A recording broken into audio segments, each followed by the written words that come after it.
Good morning. This is the Eager Beaver Show. You are listening to a True North Eager Beaver Media Incorporated podcast.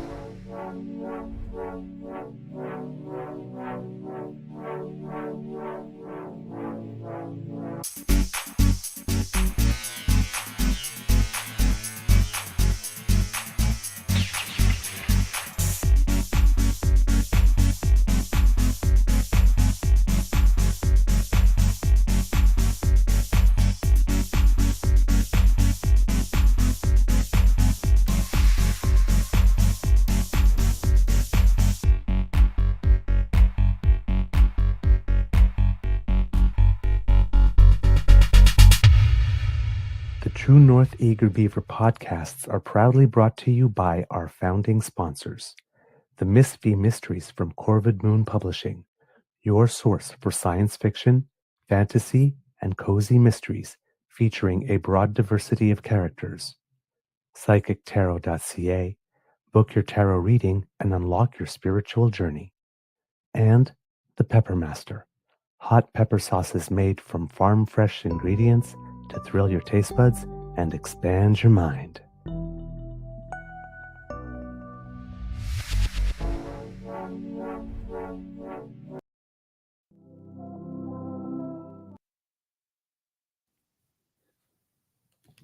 Well, good morning.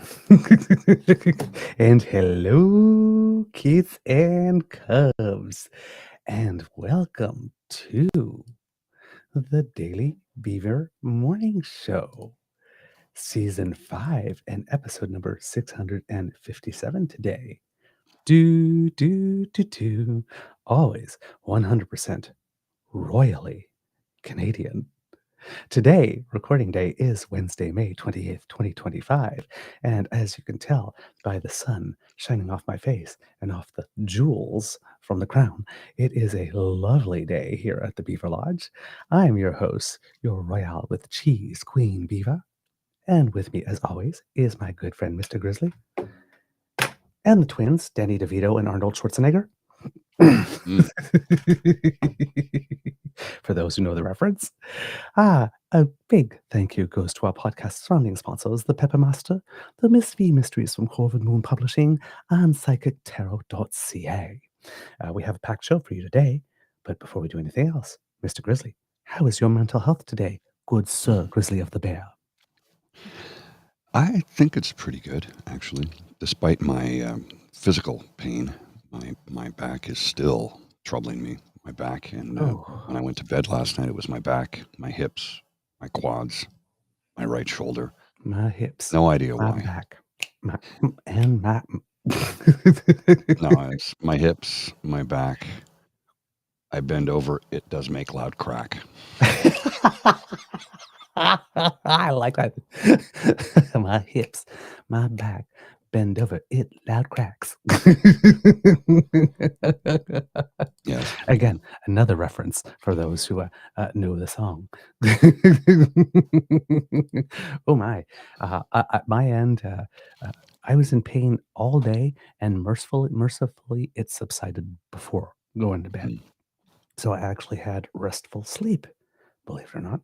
Woke up on my own at 5 in the morning, looked at the clock, was thinking of getting up to watch Vicky Mboko play, given that she was supposed to start at 5, but then I saw the weather report before going to bed and thought, well, it looks like it's going to be raining in Paris. So I decided to sleep in, and amazingly, normally when I wake up, I'm just up, but I fell back asleep like 3 minutes later easily. And then it was the alarm that woke me up at 6:15. So apologies, kits and cubs, for the late start. Your Queen Beaver had 3 issues. Slow-mo Beaver, number 1. 2, Wide Load Beaver. It seems for some reason I keep bumping into things today and dropping things. I don't know what my clearance is, so I keep on hip checking stuff.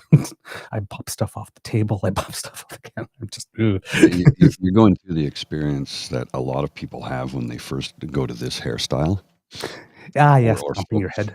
folks who are going through chemo and the hair starts, so they just shave it off, and it's like, and then you bump your head on everything because your hair acts as a warning sign when you don't. I bump my head so much these days, it's ridiculous. Yep. It's unbelievable. And the biggest problem is being that, if you bump yourself on something sharp and you make the slightest cut, Yep.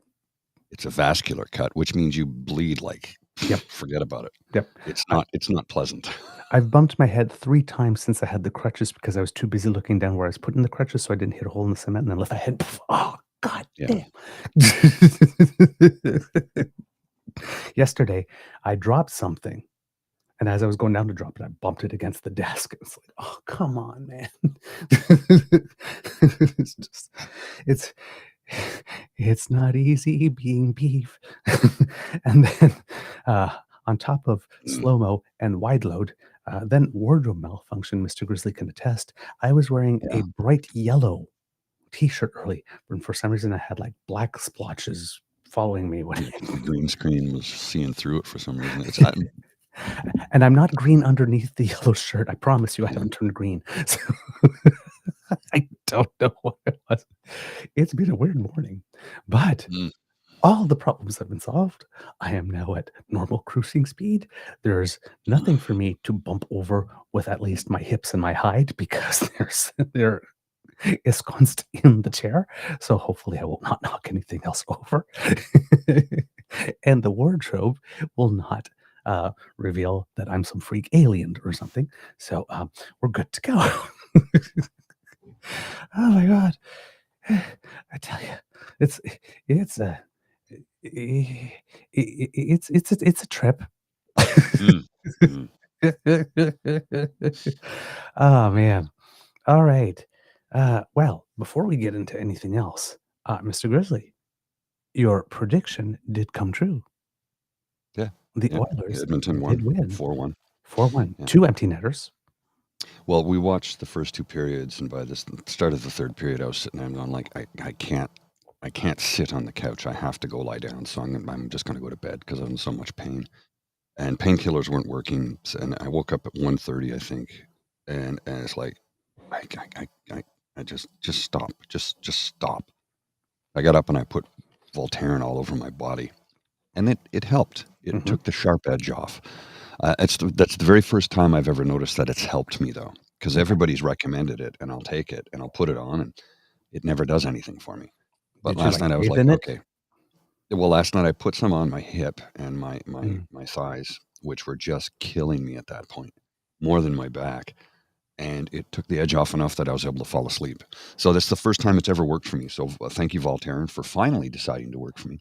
I don't know if it's because I have a very, very high pain threshold. And maybe for most people, they'd be crippled up on the floor, wincing in pain. And I just carry on with my day because I'm of that generation where that's what you did. Right. Rub some dirt on it, get to work. I don't care how sick you are. We got work to do. So that was my mindset. And as I've gotten older, the mindset, I'm trying to talk myself out of doing those things now. Okay. And as a result, I have started to, when I feel pain, it's like, okay, pay attention. It's like, what do I have to do today? And because I don't have a full-time job right now, I just, okay, I'm going to go lie down. And I feel guilty because I'm missing out on beautiful weather or whatever the case is. But it's like, no, I'm listening to my body now. Yep. Never be guilty for taking time for self-care. Well, and it's something I've had this, I'm learning. I'm learning, teaching myself that because, again, we're of a generation where we just simply didn't do that. Oh, no. No, you just push through. Push through. Yep. We were raised by children of their parents, our grandparents. Many of them were war veterans or participated in the nation to a degree when it came to the wartime reconstruction. So their mentality was suck it up, buttercup, get to it. So our parents were raised with that mentality. Well, that was instilled upon us, and it's with the millennials and Gen Z, and I guess Gen Alpha will be the same. That mentality is changing, and then of course COVID changed everybody's approach. If you're sick, stay home. Don't come to work if you're sick. I can see that disappearing over the next couple of years as, some senior managers in both meanings of that term, senior, go back to their old ways. Mm-hmm. But as the Gen X and millennials start to take over those positions, I think it'll start to change. Yeah, I hope so too. It needs to. Yes. We're living longer, so you got to take some time for self-care along the way, or else we'll just all peter out really quickly. So yeah, Oilers up 3-1 in the series after a beautiful 4-1 win against the Stars. I believe the series now, does it come home? 6 games? No, No, they they'll were be in down. Edmonton. They were in Edmonton. That was Yes, they're game going 4. Dallas. Yeah, yes, Yeah, they're going to Dallas for game 5. going to Dallas. We were watching the game last night, and Corey Perry gets a penalty. Yeah, Edmonton scores to tie it up. yeah, A few minutes later, Edmonton gets a penalty, or Dallas gets a penalty, and I'm watching them in Dallas' zone, and I look at Bridget and I go, they're going to score. Yep. Sure enough, like within 5 seconds, Corey Perry put it in the net, and I'm like, there's redemption. Yep. There's some redemption for you, sir. And then the Edmonton Oilers picked up a penalty right after, and I'm thinking, why? You just made it 2-1. Why do you? It's like I don't know. They defended it, though. But I keep on watching these matches where people take penalties. Like you just scored Stupid. a goal. That's the worst time to take a penalty. What are you doing? Now you got momentum. Don't do it. 36 seconds before match ends. Don't take a penalty. Yeah, just settle down. Just show some maturity and don't do something stupid. Man. Although the penalty they gave Perry on that one, I was like, But the guy was going to the net, so they called it a trip, but he kind of tripped over his own feet. Kind of. I mean, I would have questioned it. Yeah. I would have, if I was the coach, I would have challenged it, honestly. But I guess they saw fit to say, not let it go. Don't worry about it. We're going to be fine. But I just, it was really, yes, he was going to the net. But did Perry really trip him? Looked like he tripped over his own feet. Yeah, I'd have to rewatch it again. But yeah, it was sort of like, I was like, that really? Okay. Yeah. So it was a weak penalty call. Yeah. But no harm, no foul. And there you go. They won. 1 game away from the Cup final. So go Oilers, go! I think they're going to take it in Dallas. I really do. They have all the momentum right now. They just do. They have the momentum. They know what they need to do. They've got the Stars figured out. Yeah, a 6-1 and a 4-1 win. But now the 4-1. It was really 2-1 win with 2 empty netters. But still. I tuned in somewhere in the second period and was watching, and then I was stretched out on the couch, and the third period started, and maybe I was watching on my phone. Maybe Sweet says, "Well, it's like the TV is right there. Why don't you watch it on the TV?" And it's like you turn it on TV. I think I was out like a light in 3.5 minutes. That's why you have to hold the phone. You're more likely to stay awake. Exactly. And he's doing science right now. He's doing an experiment, so he had to leave like at around 11 to go to where his experiment is to take a sample. So it's like he turns on the TV like this just before, and I get home. It's like all the lights are out. The TV had been on so long that it turned itself off while I was asleep. It's like, you still there? No. Turned itself off. And I woke up, I woke up literally about a minute and a half before he came back. So it's like, he comes in and it's like, and I'm at the bathroom, and it's like, oh, you're still up. It's like apparently I had fallen asleep before he left. Oh, wow. He turned it on for me, and he was getting ready to go on the door. And between the time he turned it on and left, went out the door, I fell asleep. So yeah. Didn't get to see basically it was still because it was still playing on my phone because I hadn't turned it off, so I was able to back it up and see the 2 empty netters, and it's, okay, that's what happened. Well, and Carolina plays Florida tonight, and I think Florida's going to win tonight. Carolina showed some gumption by coming back from a 3-1 deficit. And your prediction there was right. 3-0 deficit. Yeah. Was it a 3-0 deficit? Yeah. And your prediction was right there again. But I think they're finished. I mean, they came back, they showed some strength, they won a game, but I think they're over. I think they're finished. It looks like it's going to be a repeat of last year's Stanley Cup final, which will be interesting. Yeah. Because Edmonton 1 year older, 1 year wiser, Florida having won it. You got to lose it before you can win it to know what it takes to win it. Right. Anybody who's ever played at that level will say the same thing. You don't win it the first time out, although well, some people did. The Vegas Golden Knights did. Wow. Yeah. Like as a rookie, right? Ken Dryden as a rookie. Yep. Now the Ken Dryden rookie, he was also behind a great team. Yes. Patrick Roy didn't necessarily have a great team in front of him. He got them there. He carried them on his back. They won the Stanley Cup in '86. Yep. and and then again I in remember watching '93. that vividly. Yeah, and that was his rookie year, if memory serves. Yep, I think so. If I remember And he had correctly. only started playing hockey, I think, in high school. Like, Oh, he that didn't I don't grow know. up playing it. Oh, Yeah, really? if memory serves, yeah. If memory I could be wrong. It's been a long It's a that's while 40 ago. years ago. Yeah. It's 40 years ago. Mm. Oh my god. In other news, if you happen to be an ECHL fan, the East Coast Hockey League, the Trois-Rivières Lions have advanced by defeating the Florida Everblades. Cool name. Okay. And they will be in the final there. Everglades. Yeah, Yeah, that's good. it's a pretty cool name. Everglades.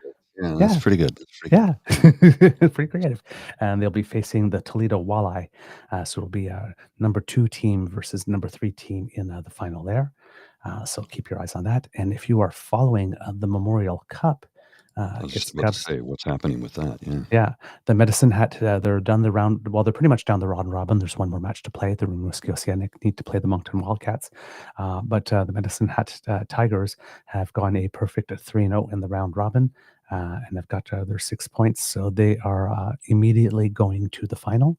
It seems that the London Knights are in for sure. And then it just between the winner between Rimouski and Moncton will determine who gets the third spot to the semifinal at the Memorial Cup. So 3 of the 4 teams advance. 1 goes straight to the final, and the teams 2 and 3 go to the semifinal there.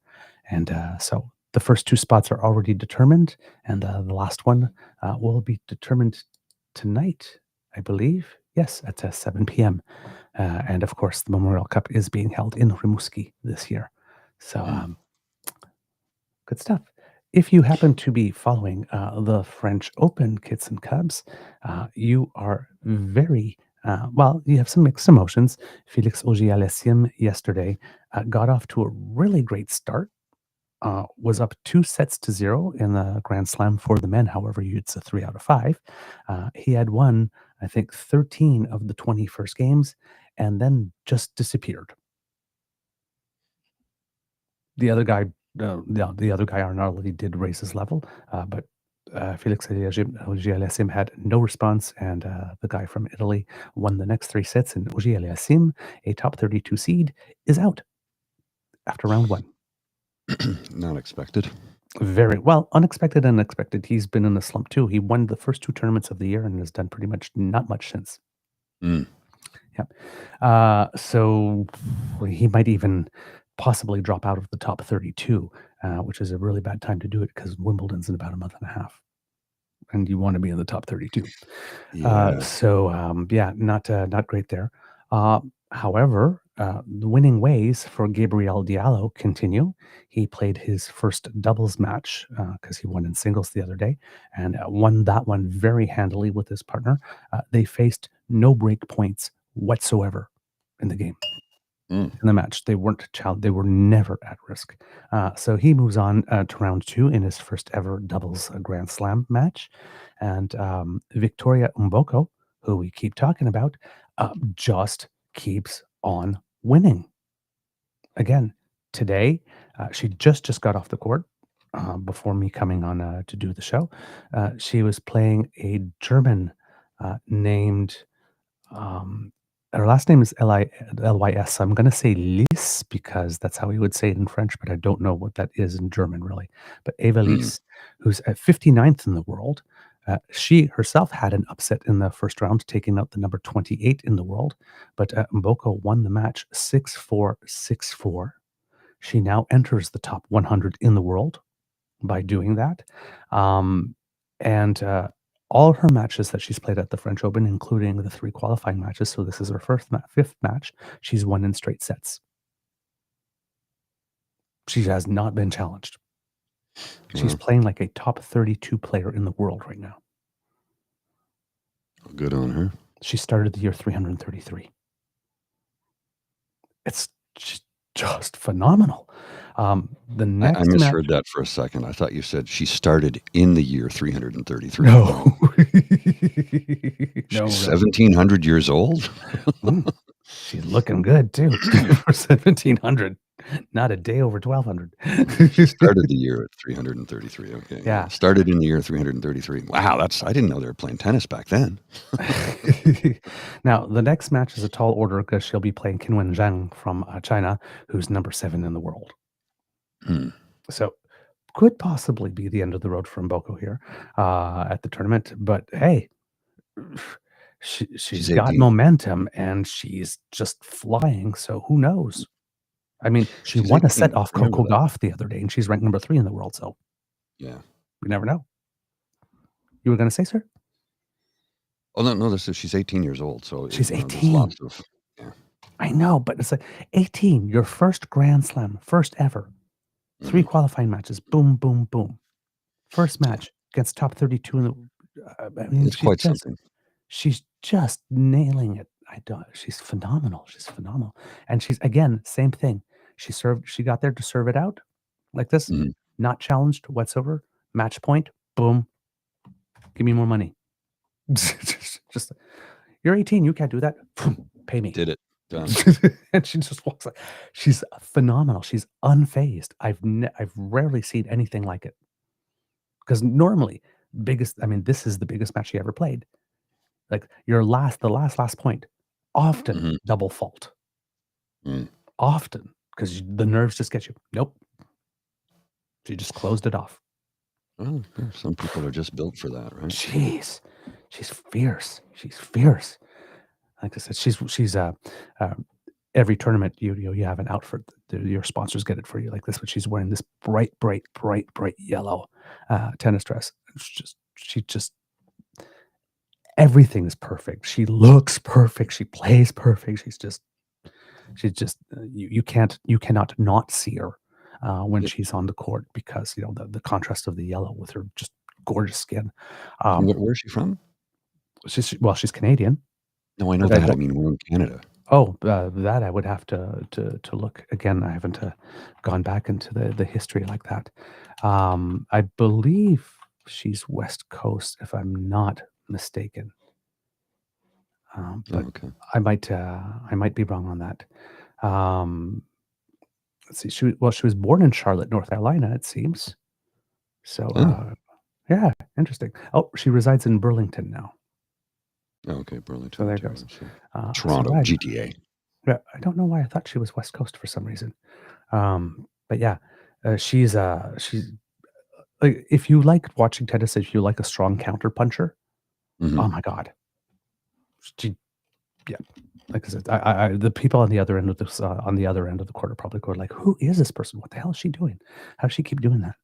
But yeah, she's probably on the list right now. She keeps this up to being at the end of the year, the emerging player of the year on the WTA for sure. She's won 5 ITF the junior titles before. She's won 5 of those this year, and then she just literally went right. Normally, when you jump from 300 to 200, you're in there for a while. She was in the 200s for about like 5 weeks. Yeah, no, just go straight. Like I said, phenomenal. Definitely someone to keep an eye out for. But yeah, she's on her way to the 3rd round, and we will be cheering for her as we keep watching this absolutely phenomenal progression on her part. Well, just to respond to a couple of comments here in the chat, tennis did begin during medieval times. I think it was in the 14 or 1300s, but it was called real tennis, and it was quite a bit different from what they play today. I watched a documentary about it many years ago. I think it was on 60 Minutes, and people were starting to play real tennis. They called it because went back to the original rules. The court was different. You could bounce it off the back walls. They had sloped walls that you could bounce it. It was quite a bit different than today. But yes, modern tennis, 1873. There you go. From my And Canada is one of the oldest tennis nations as well. Yes, but we don't have a Grand Slam. No, and we should, because the Canadian Open technically should be the Grand Slam because it's the 3rd oldest continuously running tennis tournament in the world. Yeah, but we live in the United States. So, well, it should be a Grand Slam. I get that the U.S. Open is one of the biggest. Wimbledon is the crowning glory, right? Yeah. You win Wimbledon, that's it. You're seen as the best. That's the lawn tennis championships. And then on clay, Roland Garros in Paris for the French Open. The The Aussie Australian, Open, the Australian and the yeah, US are both hard court. So you open yeah, and end the season with hard court. yeah. And the Aussie's a Grand Slam too, is it not? Yep. Yeah. Yep. So Yeah, why it's is the it the slam of the Canadian? Asia Pacific. Yeah. Yep. So the US one is the one for the Americas because, it's the biggest country, but technically it should be ours in terms of Yes. prestige and oldest and age and seniority, that type of stuff. And then you have two in Europe, of course, one on grass and one on clay. Mm. Ah, man. And then in every fourth year, of course, you have the Olympic tournament, which makes it a golden slam, the Olympic medal at the same time. Hasn't didn't Serena do that? No, I think maybe Steffi Graf did.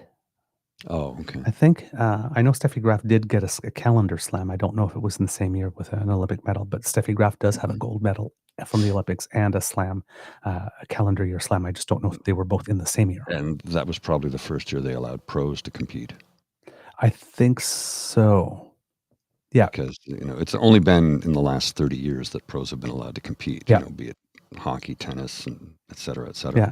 Well, I don't even think tennis was. I think when they brought I think tennis was an Olympic sport before, and that wasn't for a long time. And when they brought That's it right. back, they brought it back with the pros to start with when they did.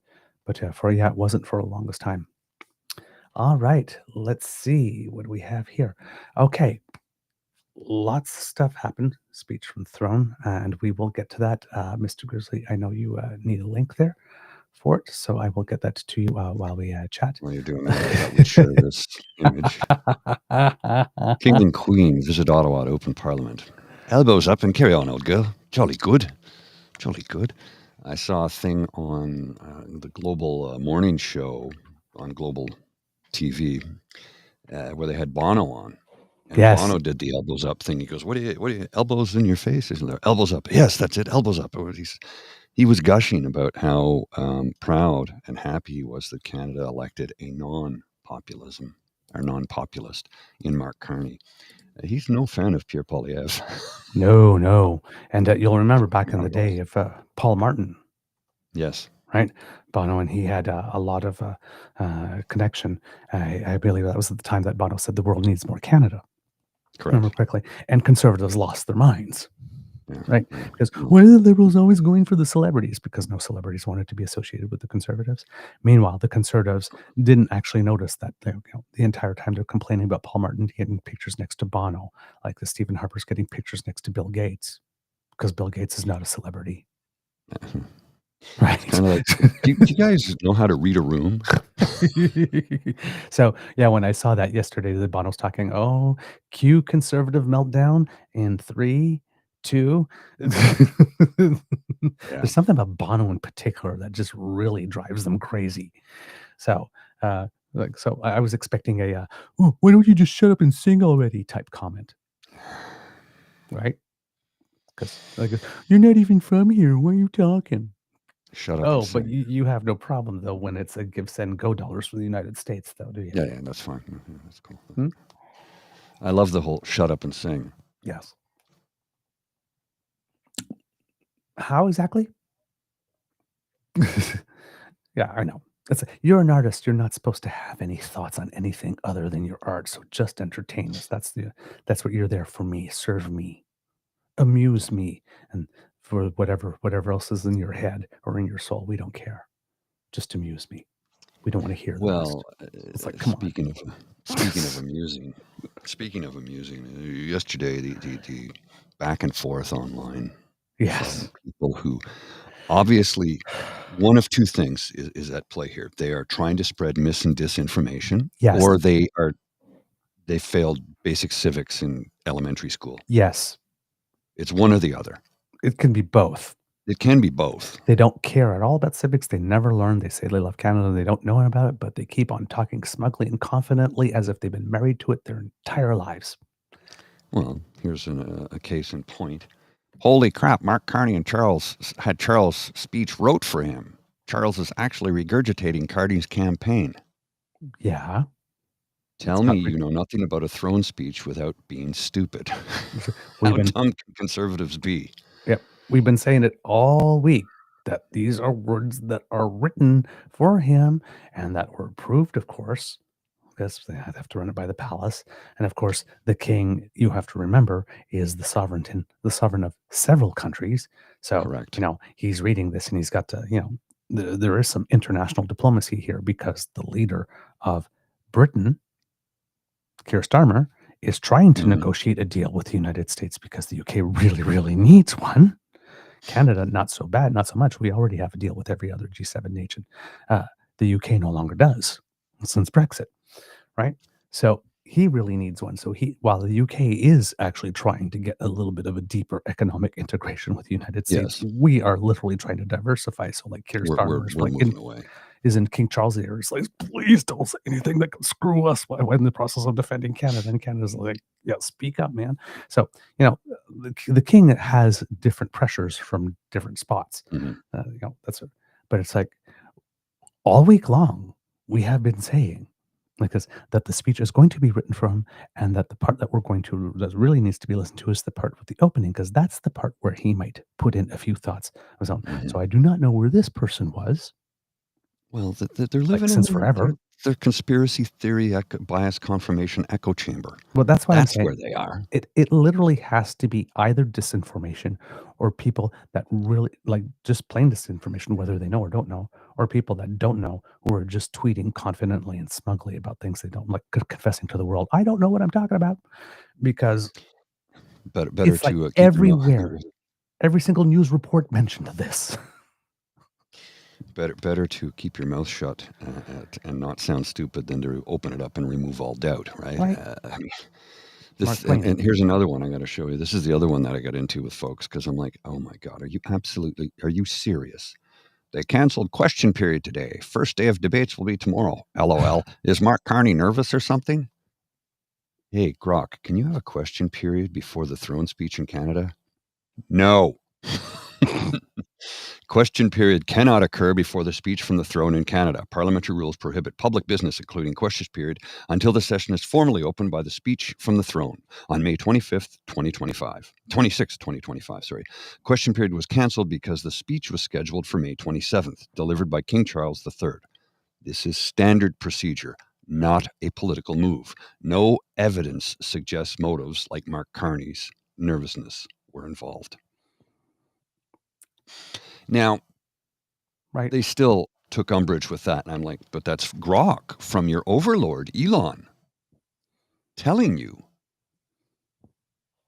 And we can easily look that up. And it's not, when I see people spew stupid stuff on Twitter, I'm like, my God, man, you're online. Google exists. Go to a reputable source. That's why I always assume it's disinformation intentionally, because it's right there. It's right there. And I'm like, well, look, just go to the government account. I don't trust the government. You don't even have to leave Twitter anymore. Just ask Grok. Just ask Grok and it'll tell you. You don't even have to switch screens or tabs, I should say. No. Just They're making literally it real easy type for in, you. hey, at Grok, tell me about this. And it'll give you the answer. Now, is it always correct? No. Not necessarily.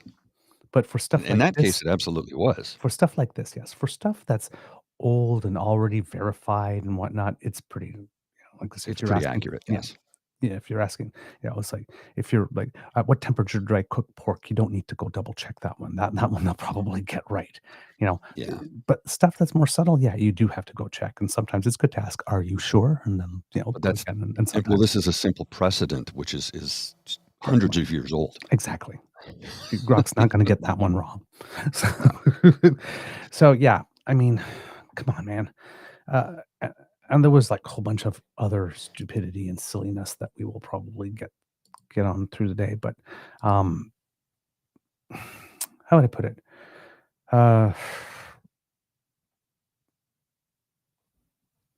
This is a moment. Again, lots of tradition, lots of ceremony, lots of pomp and pageantry, that type of stuff. But as we mentioned, the Westminster parliamentary system is one of the oldest systems of governance in the entire world and one of the most successful. Right? The Westminster parliamentary system was working in the 1600s in the UK. Over the course of that time, they've had a chance to see everything and think of everything. Keep on saying, there's a process and a procedure for everything. thing. So if you are the type of person that when it comes to our politics and our parliamentary system like this, likes to first assume the very worst of those you are othering, like this, and can't imagine a world in which people are not as awful as you are, Hmm. right? Because you're using yourself as the metric. Well, God, I'm a dork. I'm an asshole, so everybody's got to be at least an asshole and as duplicitous as I am. So therefore, liberals are all bad because I'm awful. So everybody else must be awful too. Well, Right? When instead, and then go to this big conspiracy land where everybody's against you and you wake up every morning, live in a country that you believe is tyrannical and trying to take away your rights and censoring you like this one, the othering party literally campaigned on taking away rights literally as a campaign on it. feature of their campaign. Yeah. We will use This is, you're not making this up. This is a fact. Yes. And you still believe that the reason for which there was no question period yesterday or something else like this is some deep-seated conspiracy that the liberals organized just to trigger you. Okay. You might be working very hard because the alternative is, gee, maybe there's a logical reason, maybe explained in law, for this, or in tradition, or custom, or convention, or something like this. But the fact that there could be gee, why was there a question period today? Well, let's see. Maybe let's look at the way that parliament procedure works. Maybe there's a logical reason for that. No, it's a plot. Carney's Yeah, no, nervous. they, Ha don't- they ha. don't even go with the possibility. Not even Right? considered the possibility that there could be a logic based, very simple reason for why things are the way things are. Nope. Nope. It's got to be some grand scheme or conspiracy. It just has to be. That's the easier thing to believe. Well, because it suits their narrative. Exactly.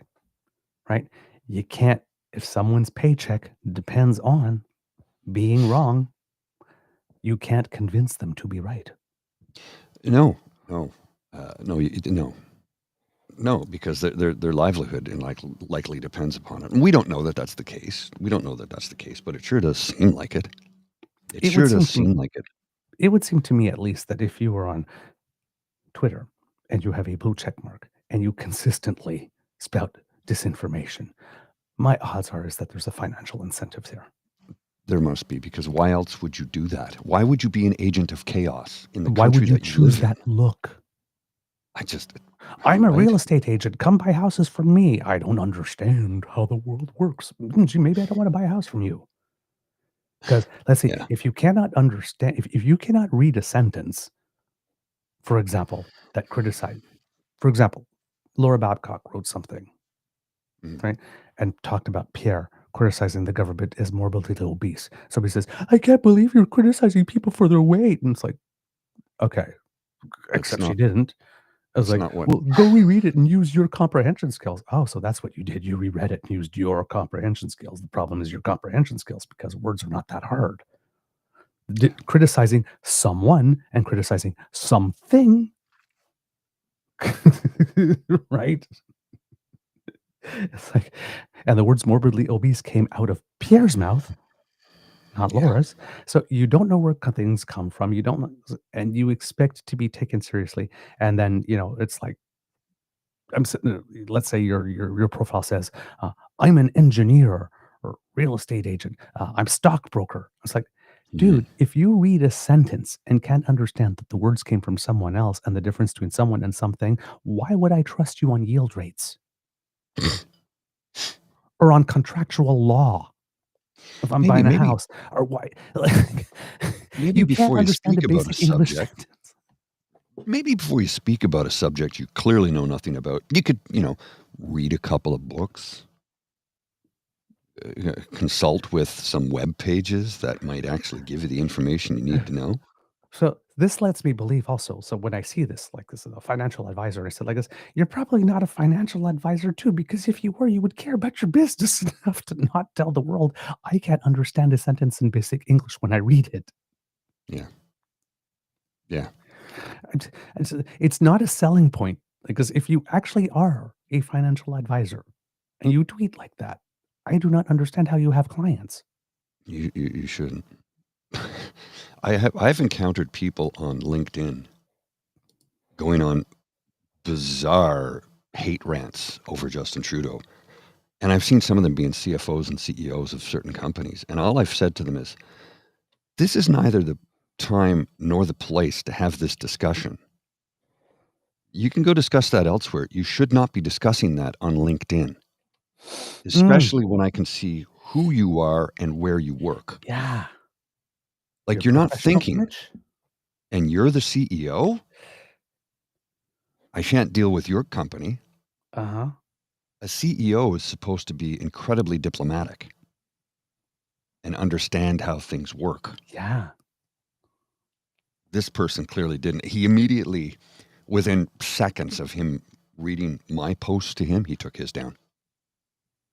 Well, Sober yeah. second thought. You don't post things like that on a work social media forum. LinkedIn is for work, for professionals. It is not for politics. Now, I know there's politicians who post on there. But That's even their then, work. but even then, they stick to their profession.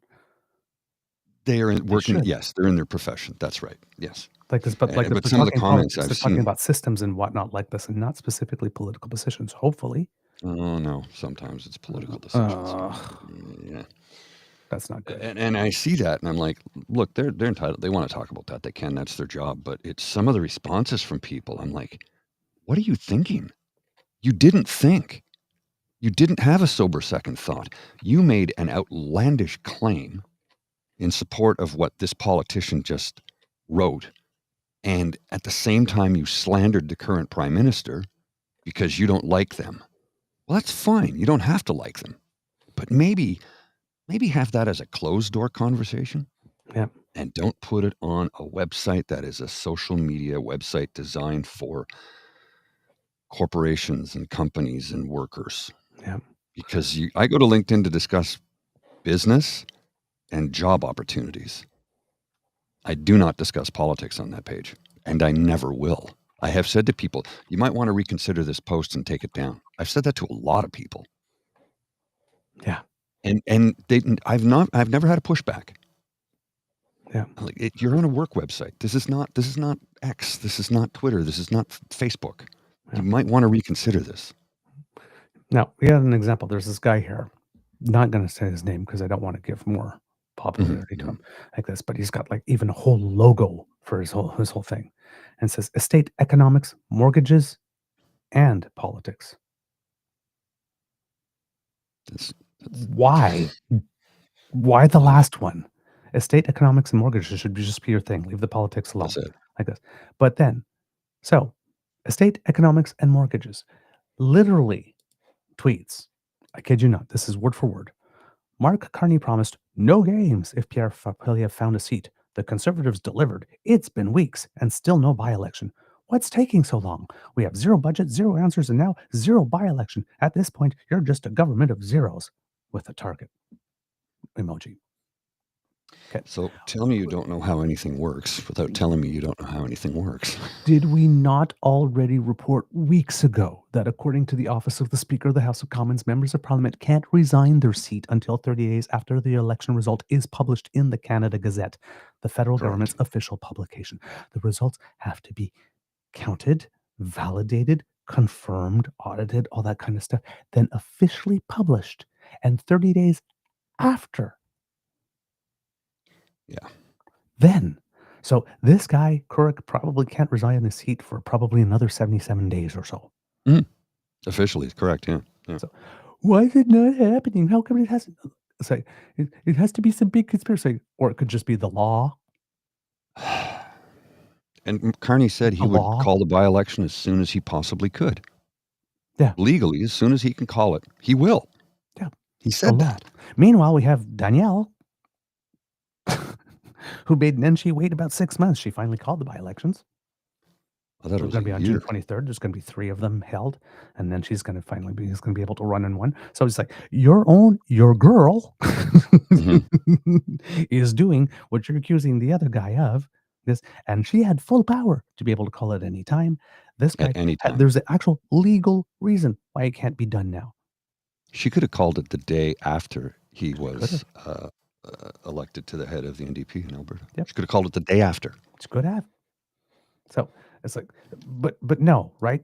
It's like the Liberals must be doing something underhanded because heaven forbid it could be something as complicated and underhanded as the law.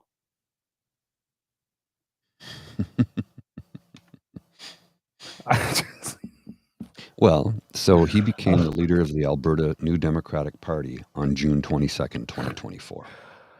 Oh my God. So she's waited basically a year to call a by-election. Yeah. A year.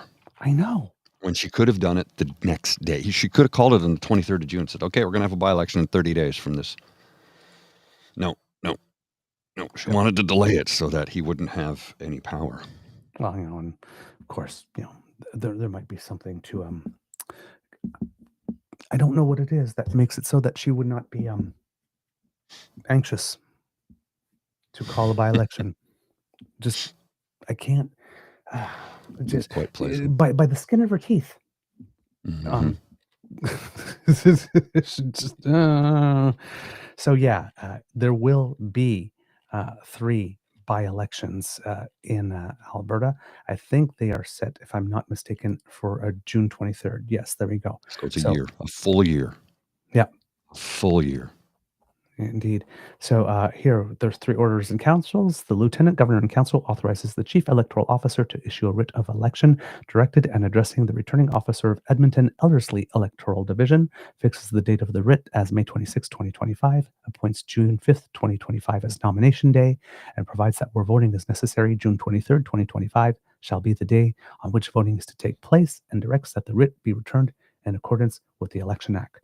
And that has been done for Edmonton Ellerslie, it has been done for Edmonton Strathcona, and it has been done from Old Didsbury, Three Hills. So those are the 3 that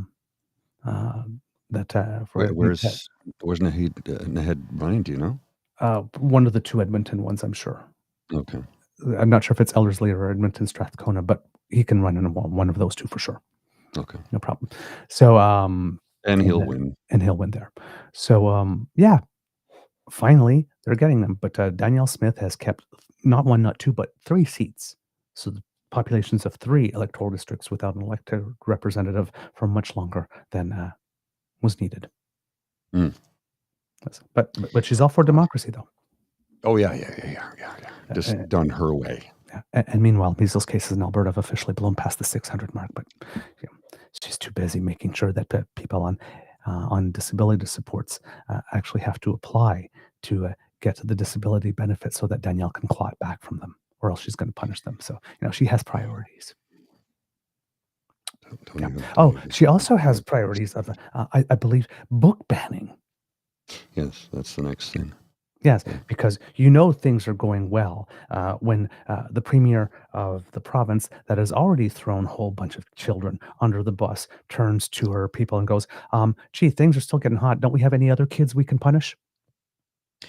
Well, some of the arguments I saw online were like, they're removing pornography from the libraries. I'm like, pornography? Yeah, look at this. That's anatomy. I know. So I suppose they assume that Playboy was hardcore XXX porn too, right? I suppose, but I mean, I understand Playboy not being in the library. They are complaining that what they call as graphic novels, right? That particular art form that's they sort of look. They can sort of look comic book-like, or they could be like pictures that are then have things done, and they tell stories that are sometimes dark. And others. It seems that there were 4 books, from what I can tell, that they spot that have some images in there that have people somewhat up in the arms. They are claiming that they are explicitly sexual and indicative of pedophilia. Now, I'm telling you at the moment that I am not. I am speaking about things I do not know, that I have not seen. Right. So I have not seen those images. Apparently, the images have not been explicitly made public, but that there is a way to see them. There was a document or something like that they've put them in, that if you access them in certain ways, you might be able to have it. You have Dawn Braid, who's usually very, very much in her camp, that sees the pictures and he says he's seen the pictures. Said most people will be shocked that this material is in school libraries frequented by kids as young as 5 and 6. He says graphic is the right word. There are images of oral sex and hints of pedophilia. Explicit is too mild a word for some of the text, is how Oh. Dawn Braid describes it. Now again, Mm-hmm. Dawn Braid very much in the camp, but still says predictably Nicolaitis is already being accused of banning books. We're a long way from that point. The minister just aims to protect little kids from very explicit sexual images. They always say that, but still, it's a risky precedent that bears watching. So he ends his thing by saying, Nicolaitis wants to ensure it doesn't happen again. Well, he says, somewhere along the line, a person made a serious error in judgment in making these books accessible to young kids. Nicolaitis wants to ensure it doesn't happen again. In doing so, he opens the door to censorship just a crack, and that's where it has to stop. So even Dawn Braid is like saying, careful. Yeah. So it could be, Mm-hmm. it is possible that there's a graphic novel that has, like I said, I'm not saying that they are That's wrong. what they're saying. I don't know. I've not seen it. Yes. But I do know that some people cited literally anatomy books. Oh, yes. Yes. Pornographic material. In the general stuff, yes. In the general debate on this, that's usually what happens. Now, he says, I have a dear friend whose job is to curate. Again, we have to take his word on it that he does have this friend whose job is to curate, recommend, and sell graphic novels to schools. He works for an accredited vendor in Ontario. Alberta has at least 3 such companies that provide graphic novels to schools. My friend is familiar with all 4 books in question. He says they're widely known graphic novel classics of coming-of-age sexuality. He thinks there could be a place for placing them in high schools cautiously, but those books should not be in libraries where elementary kids can't see them. So again, I would agree with that. Okay, were they? Again, we don't know. But I agree with that statement, though. Yes. So this is not as far right as we see in the United States. However, we also know that when it comes to Danielle Smith, she likes to say, "Oh no, I'm not doing this," as she's, I mean, when she presented somebody on the back door. Yeah, when she presented the anti-trans stuff, you remember, she says, "We love you. We're doing this because we love you." Just like Pierre wants to suspend charter rights in order to protect the charter. So it could be one of these. Again, have not seen the images personally, so I don't know. But yeah, it could be that there was a lack of judgment somewhere. Mm-hmm. And then again, it could just be that somebody is,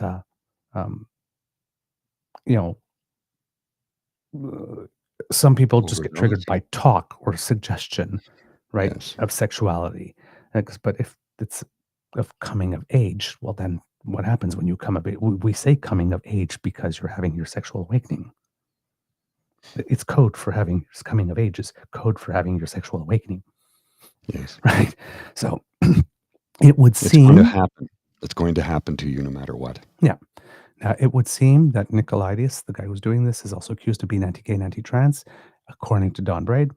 Again, I'm going to have to take his word for it because I do not know this minister enough. He did not once mention LGBTQ or transgender, although those themes are in the novels, as well as heterosexual sex as well. So, again, having to take Dawn Braid's word for it on this one.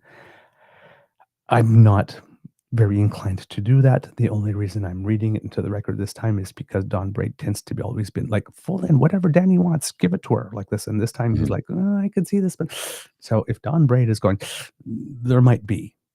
Yeah. This could actually be. I'm willing to consider the possibility that there actually might have been a questionable decision here or there that has been made if he is not going all in. Well, mistakes do get made, unfortunately, from time to time, and things and people and procedures fall through the cracks. None of us like that, but it happens. Mhm.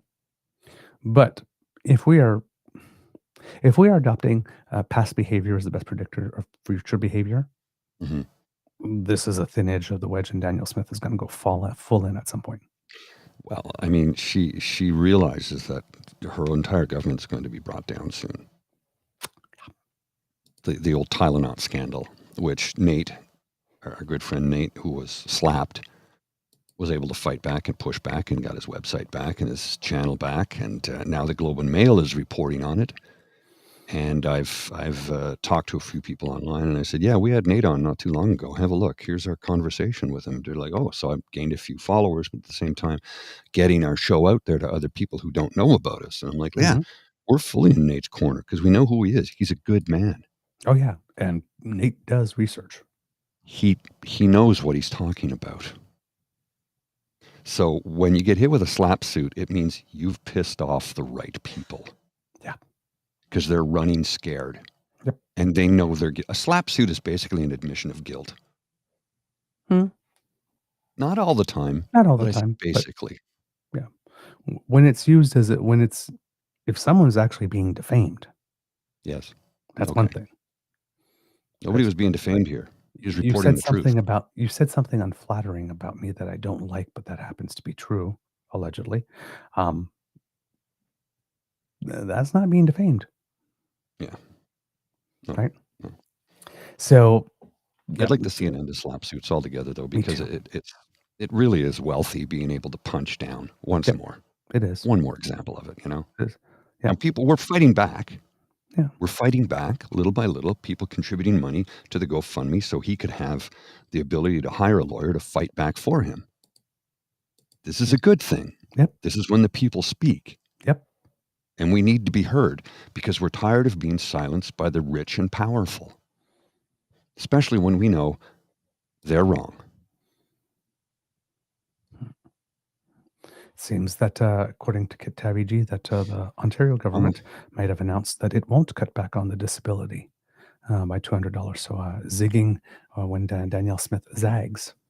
So, well, and you're now, correct me if I'm wrong, I think you're now allowed to earn up to an additional $12,000 if you're on ODSP. I'd have to look more into that. I haven't done that, but there's a possibility that I was things can talking change. to a friend the other day about that who was on ODSP, and I think that's what she said. It was 12,000 is what she's allowed to earn as a maximum, which helps because ODSP is barely above that to begin with. Indeed. Barely above that. ODSP wouldn't pay my rent. Wouldn't cover my rent, so. Yeah, you know. indeed. So, silliness, just outright silliness going on. But the important part for democracy lovers is that Naheed Nenshi is finally going to have a chance to get a seat in Parliament. And then I would assume that Danielle Smith's life is about to become way more complicated. Oh, yes. Speaking of seat in Parliament, have you seen Theo's cartoon from yesterday? I did. Let's just blow it up, shall we? Let's blow this one up because it's too good. It's too good. FOMO, fear of missing out. The king sitting on the throne, delivering the throne speech while Pierre Poilievre eats nacho chips. Sigh. At home. Sits at home and watches on television. Although, if memory serves, he was there for that. He was there. Yes. Yeah. Unfortunately, they found a way to get him a seat. Don't know why. He's I think the merely Prime the leader of Minister the party. actually invited him. Could be. I think Mark Carney invited him in. That's probably why. Yeah. Yes. Mark He Carney has to be escorted. Yes. Mark Carney once again. He needs to be escorted to be in Parliament in the first place, but any one of his MPs can do that. But to get an invitation onto the Senate floor, right, for the ceremony. Yeah. So once again, Mark Carney extending tons of courtesies to the mirror leader of the Conservative Party of Canada that we know he certainly as fucked would not extend if the roles were reversed. Kindness is power. Because at some point, people are going to wondering, why do you keep on taking swings at Mark Carney when Mark Carney keeps on making it easier for you to actually be somewhat relevant? gonna look a little ungrateful after a while. I mean, I'm just saying. I mean, the other day he accused it's Mark like Carney of literally doublespeak. he's doing everything he can to be kind and courteous and diplomatic, and Pierre is having to start to shut his mouth. Yeah, the other day, we will work with the Liberals to ensure that Canada is safe. I'm like, uh-huh, uh-huh. We'll You know see who what your daddy is. Yeah. We'll see how that Oh, looks like too. from Bougie Dive Bar Life. And then she is running to Notley's old riding of Strathcona. There you go. There you go. Thank you. Appreciate Thank you. that. Thank you. Bushy, I love that. He'll One win of the that best easily. handles out there. Yeah. Bushy Bougie Dive Dive Bar Bar Life. Life. It's perfect. Who I believe is an Oilers fan. Correct me if I'm wrong. Uh, I believe and good resides exceptionally good taste too. resides in the oil city. I believe. I could be wrong. Bougie Dive Bar. I love a good dive bar. You know, the first bar I came out in, well, that came after I came out, the first bar I went to, I guess gay bar, was a total dive. And it was the funnest place I had ever been. Where? The 166B. You know where the Hungarian Village restaurant used to be? On Laurier? Between No. Elgin? It's now like a, then for a while it was like a comic book sort of game store. Oh, that's still there. Yeah. So Comic there's a book game store. yeah, there's a a metal staircase going up to a metal door that seems to be nondescript. Mm-hmm. So that was the gay bar. Oh, At okay. the I time. didn't even know No about signs, that. no windows, no nothing. Yeah, very It was just discreet. very hidden, just like a stairwell and a metal door. The carpets were burned. There Oh, were 3 mirrors on the dance floor. One was always broken. There was always like one parquet missing from the dance floor somewhere. It was always a different spot every week. The bathroom so a doors real would not shithole. lock. They A wouldn't real aim. shithole. Oh yeah, total dive, total dive. They tried to class it up by putting like little vases, like with a little flower on each little table. Well, every now and then, a buddy of mine, he'd call me up and he goes, "Come on, let's go to Creepy's tonight for karaoke." They'd have karaoke on Sunday nights on the third Oh yeah, floor of Creepy's. Creepy's.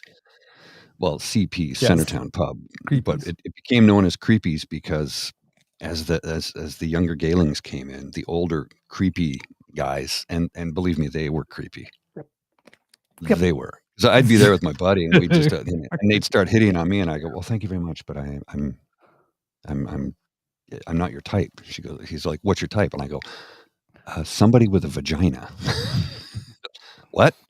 Yeah, it's karaoke night. Can I come in? He's like, yeah. Well, But yeah, it was creepy. not only karaoke night, but Creepy's on the weekends actually had a piano player downstairs. It was like the Silhouette Lounge, it was called. Like this, where listen, if you've never been to piano bar night at a gay bar, you need to go. Because it's so much fun.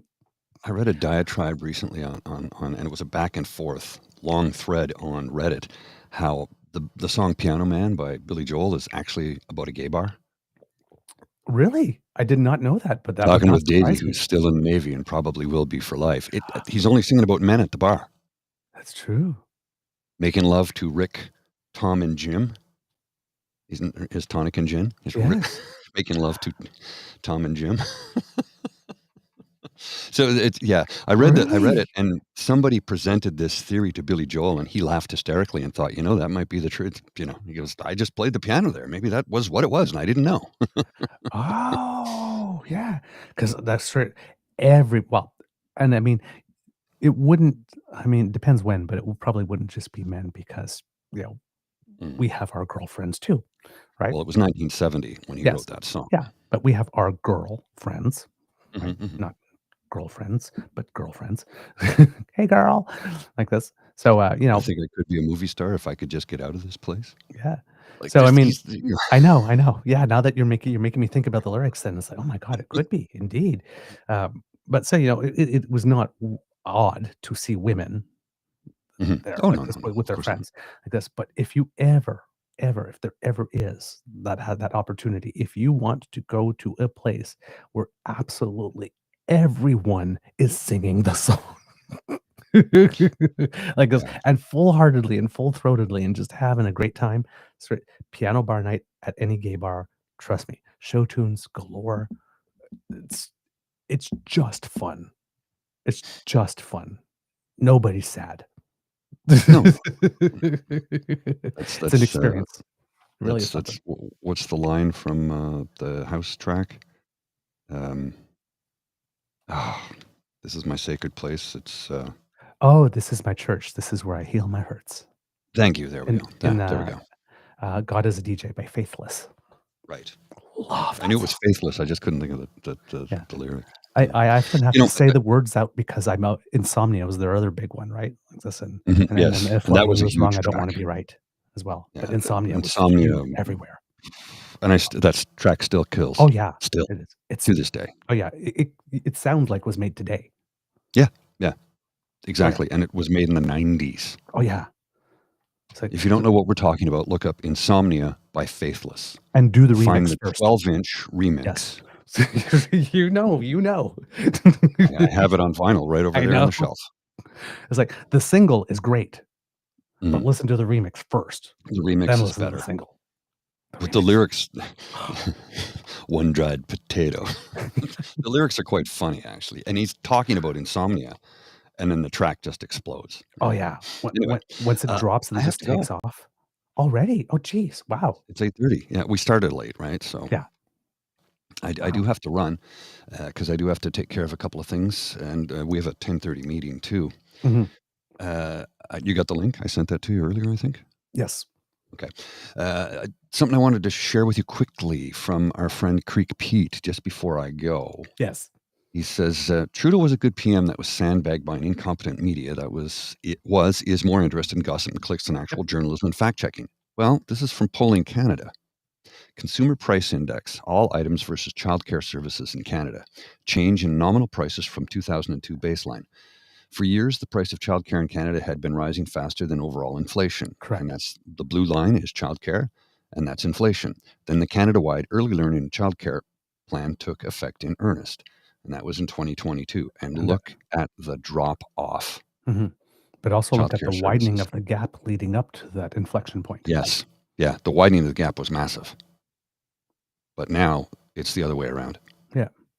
With that one measure, that one affordability measure, Liberals probably saved Canadians more money than any single Conservative alleged tax cut ever. In history. I'm going to say it. Maybe I'm wrong. Prove me wrong. If I'm wrong, prove me wrong. But tell me who could make a better savings for Canadians than that. Honest to goodness. Yeah. I mean, you see how that gap just went. It was wider and wider and wider, and then boom. Just fell right off a cliff. It's almost a straight line down.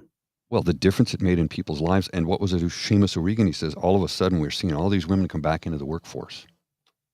He said it has affected us in ways we didn't know, and it took place way quicker. And everybody go, we can't afford this. Actually, we get more out of it than we put into it. It's been studied economically by countries around the world. They looked at Quebec's model and discovered the difference it had made. I think It the federal works. government gave the provinces X number of years to get to full percent, and like within 1 year or 2 years, more than half the provinces that had signed on were already doing the full program because they just saw they've it seen right the away. difference. They've seen the difference it makes. And you have a few people go, we can't afford this. We can't afford not to. Uh-huh. We can't afford, because what happens? It gets more people into the workforce. What happens when you get more people into the workforce? Well, it generates more revenue. And then what happens with that revenue? Well, they spend it on things like clothes and cars and houses and restaurants and bars and trips and et cetera, et cetera, et cetera. Although I did watch a very interesting commentary the other day. A British gentleman talked about how, remember the single family income? Mm-hmm.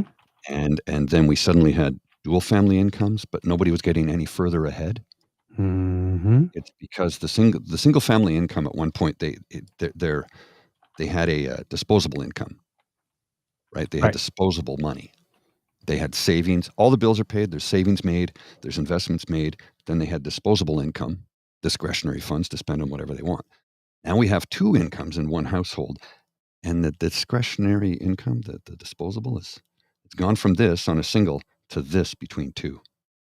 He says what has happened is incomes have not risen in accordance and in conjunction with inflation. And that's two incomes, not one. He says when you had one income, it rose quicker and faster and higher. Now that we have two, they're flattening out. And that is actually the truth. Now, I'm not saying don't go to work, stay home. I'm not saying that. I'm just spouting simple economic fact. That's it. Anyway, I do have to go. Sir, you are muted, just to make sure you're aware of that. Okay. I wasn't sure if you knew or not. Yep. I do have to go, but I will see all of you later on. I'm going to try desperately today. Yesterday and the day before, I was in just simply too much pain. It took all the strength in me to take Lola out for a WLK. She knows she's going in a minute. And when I got back in, it was like I just had to lie down because my back was hurting so bad. But so far this morning, it's not nearly as bad as it was. Hopefully, I can get some stuff done today. I just got one show posted, and the other one I'm in the process of getting it ready to go on the audio. So I'll see you guys later. You take care. And I won't end the stream. I'll just hit the leave. You're still mute. There you go. Okay. Thank you so much, sir. Right. It's muted because I was clicking at the computer there, and I know that sometimes the microphone picks it up, and looking for the next thing that I was going to be showing you. So yeah, Kits and Cubs, lots of stuff going on with distractions from the conservatives that are going on, but we still had the speech from the throne, right, which was a completely momentous event. Now, yesterday, we talked about there being a shortened route for the king and queen consort when they would be leaving. And it seems that the departure itself in the landau itself, which is the horse-drawn carriage, left from the Bank of Canada only to go to the Senate. So if you live in Ottawa, that's only a few short blocks. So it wasn't the full ceremonial route from the Governor General's residence all the way, passing by the Supreme Court and all that kind of stuff. It was a much shortened route. Now, the Senate is not on Parliament Hill at the moment because it is being renovated, a major renovation. You remember a few years ago we did it for the House of Commons, and now we're doing it for the Senate.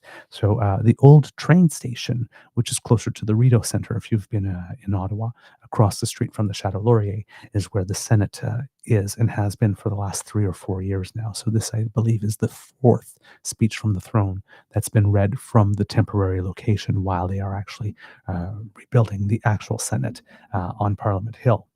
The shortened route had many considerations, but one of them being the king's health, because as you know, he was recently diagnosed with cancer, and his energy isn't necessarily as it normally would be, although we really couldn't tell from this trip because on the first day, and apparently this is something that the king routinely does and routinely did when he was prince as well, just did not hold a luncheon.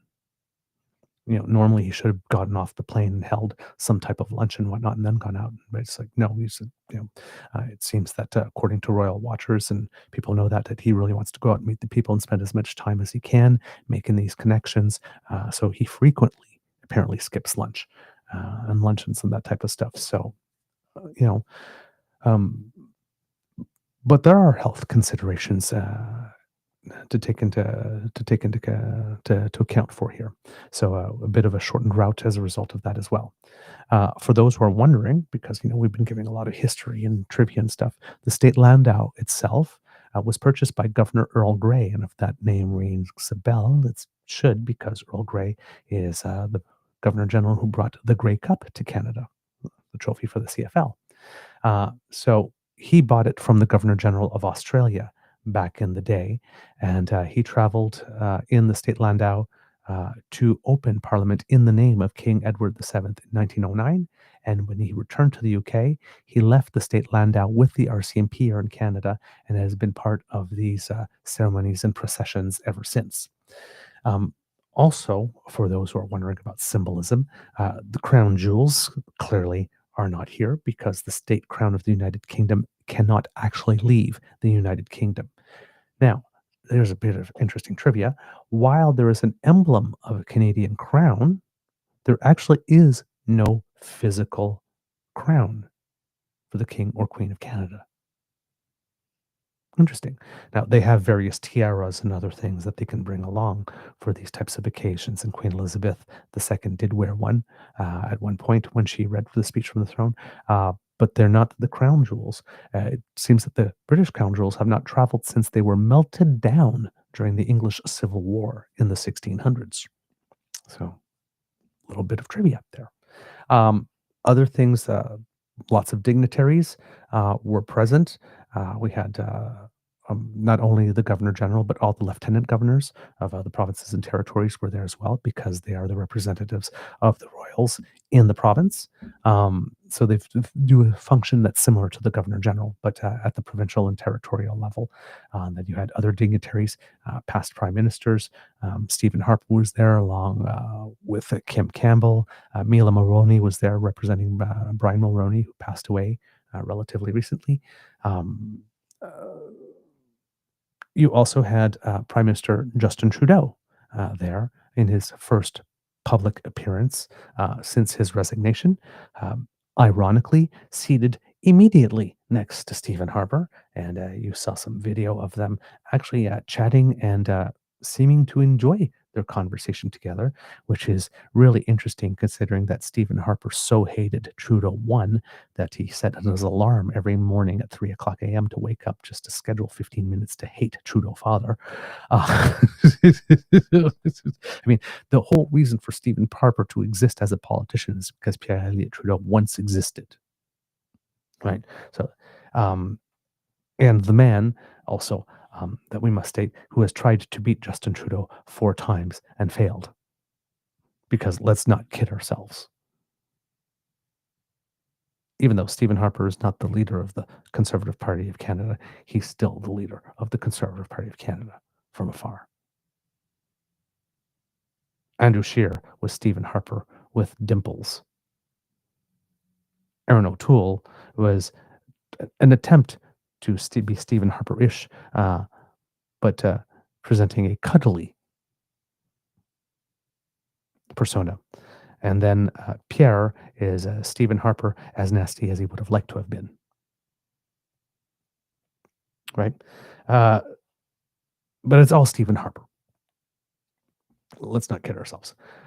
So to see him side by Justin Trudeau and actually having engaged and human-like conversation when he's tried to defeat him 4 times and failed was kind of an interesting visual. Whoever did that seating chart.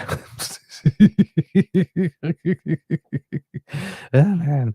So yeah. But yeah, all these dignitaries there, former governors general as well. Michael Jean was there, and Adrian Clarkson and the like. So a big. It's the big event. I mean, let's not kid ourselves here. It's an absolutely huge event. There were lots of interesting moments, and other people who are looking for symbolism. They were wondering what type of brooch the Queen Consort would wear, because on the first day she wore the 1939 maple leaf brooch, which is very, very particularly symbolic. The royals have in total about 5 brooches that have been gifted over the time or acquired in some way, because the 1939 brooch I don't think was gifted, but it was to the royals, but it was I think a gift from the king to his wife at that point, if I remember correctly. But yesterday's brooch that Queen Consort Camilla wore was the Canadian Rifles brooch, which is crafted in silver and embellished with diamonds, as according to the excerpts at Stephen Stone. And I will here show it to you, kits and cubs. I'm just trying to make the screen a little bigger here before putting it on, so it can be very visible to you. And here we go. So hopefully it now appears. There we go. So there it is, right there, if you see it. The Rifles brooch. So that's the one she chose to wear on the day. So a shout out of course, to Canada's military history, which is always a very important key on this day, particular since one of the stops was going to be at the War Memorial um, in order to lay a wreath there. So, yeah. Uh, Here it says, as for her accessories, Queen Camilla styled her three-strand pearl necklace with a diamond clasp at the center and the Queen's Own Rifles of Canada brooch, which holds significant symbolic meaning. Um, so there you go. Uh, of course, the article, let's see, does it go on? Yes, it does say. The Queen's Own Rifles of Canada brooch is a meaningful and distinguished piece of royal jewelry, symbolizing her deep and enduring association with the regiment. And this is jewelry expert Maxwell Stone said in a statement to a media that goes by WWD, which is Women's Wear Daily. Interesting. Women's Wear Daily covered the event. It's amazing who covers a royal visit. Quote, crafted in silver and embellished with diamonds, it's adorned with the regiment's iconic bugle horn cap badge. The brooch was presented to her in 2012 by General Sir Patrick Sanders, then Colonel Commandant of the Rifles, to mark her appointment as Colonel-in-Chief, Stone said. Since then, Queen Camilla has worn it on numerous ceremonial occasions, including during official visits to Canada. I'd estimate it to be worth around £100,000. That's roughly $135,000 Canadian. Queen Camilla has an extensive jewelry collection, often wearing brooches for particular public royal engagements. So let's see.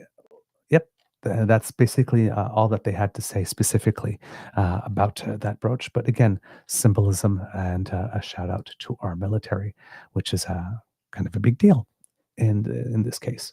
So lots of little touches along the way. One of the things to talk about, since we're talking about we've talked about people losing their minds with regard to what's going on, is the Prime Minister's choice of attire on former Prime Minister Trudeau's choice of attire on the day, because it would seem that, well, let's put it this way. The Prime Minister is keenly aware of things that have been said about him during the entire time he was Prime Minister. And one of the things, of course, was an obsession for some reason by the Conservatives with the Prime Minister's socks. Right? They always seem to talk about it for some reason. And well, the Prime Minister yesterday decided not to make it about socks. Oh no. But to make it about shoes. Yes. So now I have to believe that this clearly was intentional, knowing the meltdown that it would cause. So yeah, some green Adidas sneakers with either red or orange, depending how it comes across to you on this background, stripes. And then, of course, one of the typical blue checkmark bullshit accounts, Trudeau felt it was appropriate to wear those shoes to the Tron speech, thus proving that the mind is the greatest prison, for they have no identity without him. See, remember that bit in the debate where Mark Carney had to turn around and remind Pierre that Justin Trudeau is gone, and so is the carbon tax. So maybe you'd like to, not remain stuck in the previous administration. That might be a good idea if you would like to join us in the current century. Now, of course, Canada's resident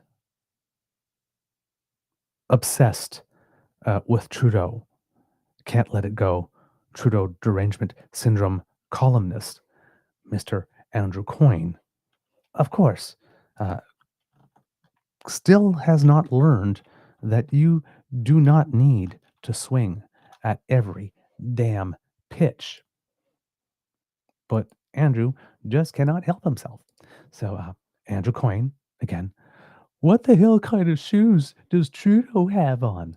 And our good friends from the Pearson Project. Mr. Trudeau, a private citizen, is wearing his trademark Troll Andrew Coyne trademark footwear, custom made in findadouchebagtotroll.com.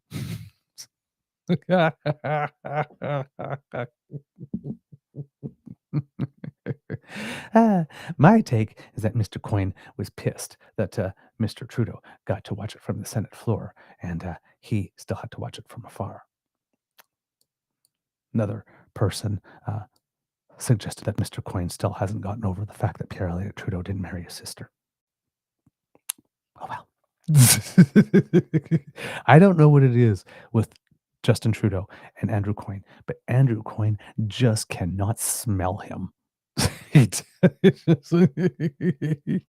he just loses his mind. Oh man. Oh well. Again, I'm beyond trying to understand Andrew Coyne. Some days he is so bang on and right, it hurts. And when he is wrong, oh my God, is he ever wrong? And then other times he just swells up and falls apart like he did on that. It's shoes, man. It's shoes. Like you really need to calm down. Now, one of our favorite moments, however, with regard to the shoes, came from, of course, a friend of the pod, Mr. Creek Pete, who noticed that the prime minister, with that move, probably elevated himself to trolling level master at that. Because, come on, you really got to make me believe that the prime minister did not know that that was precisely the reaction that it was going to be generated by him wearing those shoes. He did it. He did it for old time's sake. He did it. This guy right here, he did it. He managed to trigger every single mediocre douche bro that already hates him. He did it again. Except he didn't do it with socks. He did it with shoes this time. So much so that there's already a National Post article about it. Like, I mean, you guys are you're so easy.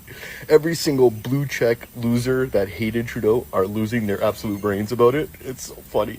You guys are such suckers. He did it on purpose. You understand? He baited you. And you, way to go.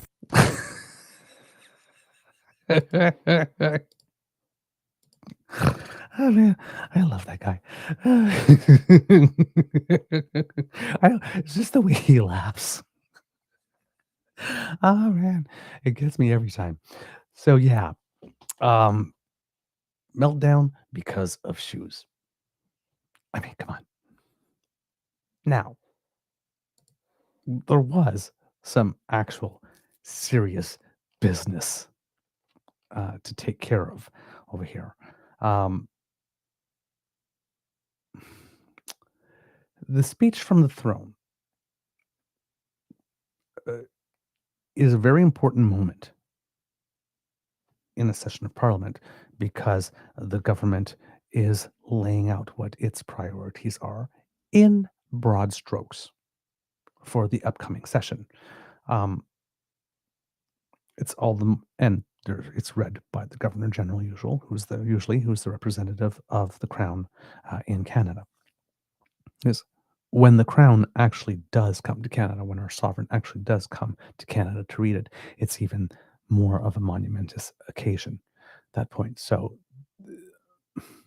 a lot of people treat it as fluff or as unnecessary fluff and that type of thing like this. But as mentioned, you can't kick off a session of parliament without it. It's absolutely vital, right? So this needs to be done. And when it's done in this way, this is the highest form of speech from the throne that can be when the sovereign comes. So very, very monumentous occasion. And considering the cultural and political subtext in which this is taking place, probably one can say one of the more significant speeches from the throne, if not in terms of content, in terms of the moment and the public mood that has probably been delivered in the history of our country. I can't say that for sure because, we've had wartime, 2 world wars in particular, where I'm sure there were some speeches from the thrones that were extremely significant. But this time we're under direct threat. So there's a bit of there's a bit of a different mood, a bit of a different vibe to the day this time around than there was. Uh,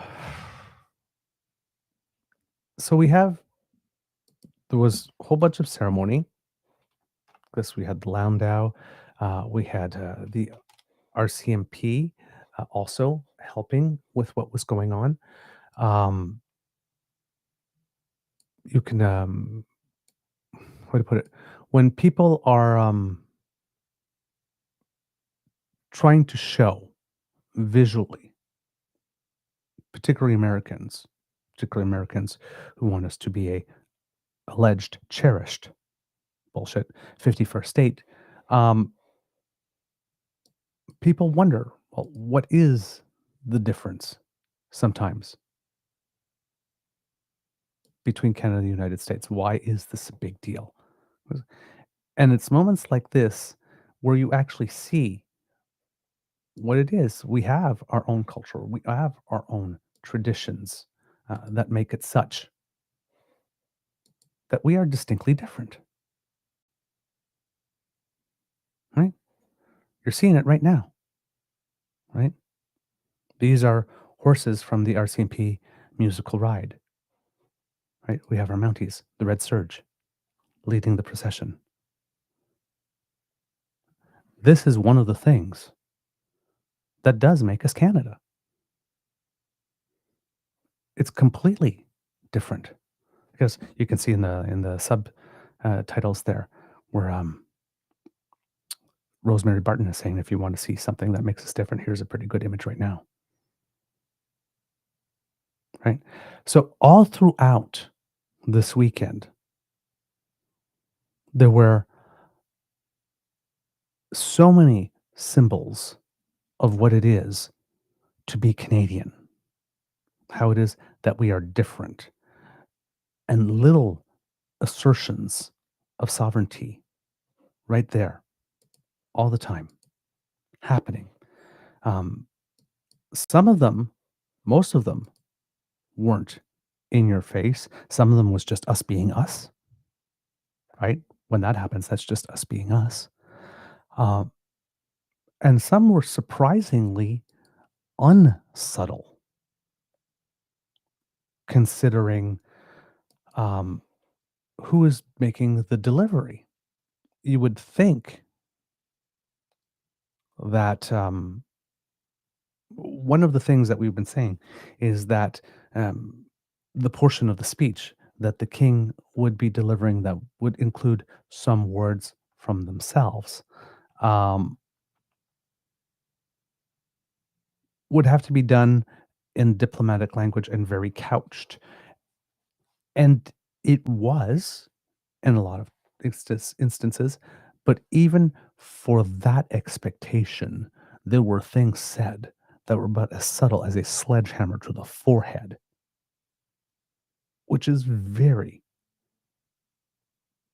out of the ordinary for this type of event. So that's kind of interesting. Um, during the programming, and I hope I will be able to show you this without a commercial cut coming in the way. There's a liberal senator, Kim Pate, and if that name rings a bell for you, kids and cubs, it should because we have talked about her on the show a few times. She is a senator who's doing a lot of good work. She has been working specifically on a UBI measure, trying to introduce it as a bill through the Senate that could be adopted then later by the House of Commons. So very much involved. But she's actually has 4 different bills in which she is involved very heavily that are all meaningful. So she's working on a bill to develop a guaranteed livable basic income. She says, why it matters, spending less on poverty and investing more in people will improve health and education, support economic transitions, and ensure the respect, dignity, and security of all. She's also supporting something called Tauna's Law, fulfilling Canada's promise to end isolation practices in federal prisons. The bill responds to the call of Tauna, an Indigenous woman, survivor of the so-called 60s scoop and former federal prisoner who developed isolation-induced schizophrenia after years in solitary confinement. Tauna's law aims to redress correctional wrongdoing, such as the use of solitary confinement, and improve access to mental health care. The bill is a step towards justice, dignity, and appropriate care for prisoners. Solitary confinement is not treatment, it's trauma. 3. A bill on criminal record reform. A bill to reform the criminal record system to allow the automatic and cost-free sealing of criminal records, removing unnecessary barriers for those who have completed their sentences and are striving to contribute meaningfully to their communities. Why it matters. The current record suspension system is slow, expensive, and punitive, especially for marginalized individuals with limited resources. This bill offers a path to true community integration by ending the cycle of perpetual punishment. And finally, the Judicial Discretion Bill, which is a bill to allow judges the discretion to do their jobs and not require them to impose mandatory minimum penalties. This is a direct hit on the Conservatives and Pierre Poilievre, strengthening their ability to deliver fair and just penalties. Why it matters. Mandatory minimum penalties lead to higher incarceration rates of already vulnerable and marginalized groups, particularly Indigenous women and girls, Black and 2LGBTQIA people, and those with disabling mental health conditions. These rigid penalties undermine access to justice and erode public confidence in our criminal legal system. So dignity seems to be a theme with this particular senator in maintaining the dignity of Canadians. So there was a brief interview with her and with CBC's Ashley Burke. And I would like to, before the speech from the throne was read, and would like to bring it to you just because we talk a lot about our MPs, but we don't often talk a lot about our senators. And we often look down our nose at the Senate because it's unelected and whatnot. But there are some very, very good senators who are doing some very, very, very important work. And Kim Pate is one, and she deserves to be highlighted. So I am going to bring you a little bit of what it is that she has to say, because one of the things that we try to do on the show as well is disabuse ourselves of the very easy concept that all politicians are exactly the same. They're not. There are some who are actually very, very devoted to their constituencies. All right. So here, kids and cubs, Senator Kim Pate, please enjoy. I'm here with Senator Kim Pate, who's going to be one of hundreds of people who are in the chamber. We know that the King's going to be making short introductory remarks before reading the government's words. What are you going to be watching for when it comes to Canada's sovereignty in this speech? Well, I think I'm looking for the honor of the Crown, and will we be honoring the Crown as we promote democracy, the rule of law in this country?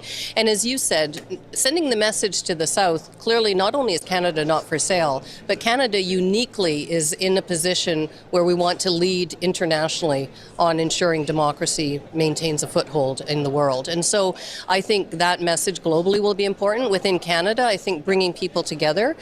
Right now it's symbolic in large part. People are feeling patriotic. People are coming together. My hope is that actually leads us forward in the next, in the coming weeks, months, and years of this administration to really rebuild for the people who feel like they've been left behind. Because there was the reason there was a schism in Canada, and we need to redress that. So this is a good start, and if we get on the right path, we hear some discussion about the priorities being really rebuilding our social, economic, and health systems in particular. I think people will have great faith, and for good reason, in our country and our ability to move forward. What message do you want this to send specifically to Donald Trump? To Donald Trump, I want very clearly, we're not for sale, and Canada is unique, and if you don't want to deal with Canada on Canada's terms, then probably you need to move elsewhere. Do you think that will work on him, this show of support here? I'm not sure what would work on Donald Trump. And, many have described whether, he in fact listens to any kind of reason, if he listens to anybody. I'm not sure. But what I hope it does is in Canada that we come together, because if we come together, then no matter what's happening outside around us, we can and will withstand many outside pressures. And for you personally, what does this moment mean, this moment in history? For me personally, I mean, the last time a monarch was here, I was just getting ready, going off to university. I had no idea. I would never have been invited, and I'm not sure I would have been that interested. Now, in this moment, in this position, I see it as vitally important to signal that we are serious about moving forward on priorities that include all in this country, not just some. Thank you. That was Senator Kim Pate. She's one of hundreds of people who will be in the Senate when the king reads out the speech from the throne. We know that Washington will be watching. We know that Trump admires, he respects the king and also the royal family. But how much of a difference this will make is still unclear. So, again, very eloquent, poised, all that good stuff. And someone who we hope to have on the show at some point. We are extending an invitation so that we can hear more from her, particularly not only on this, but with those 4 initiatives. And she has been a strong supporter of the UBI for a very, very, very long time. So hopefully we'll be able to have her as a guest on the show sometime soon. We will be reaching out. But for a while now, she has been doing very, very good work, and it deserves to be highlighted because they don't get a lot of attention unless usually there's some type of scandal or something terrible going on, which is a shame because our Senate does provide a vital function, and we do have some very good people in it. So that was going on before the speech from the throne. As we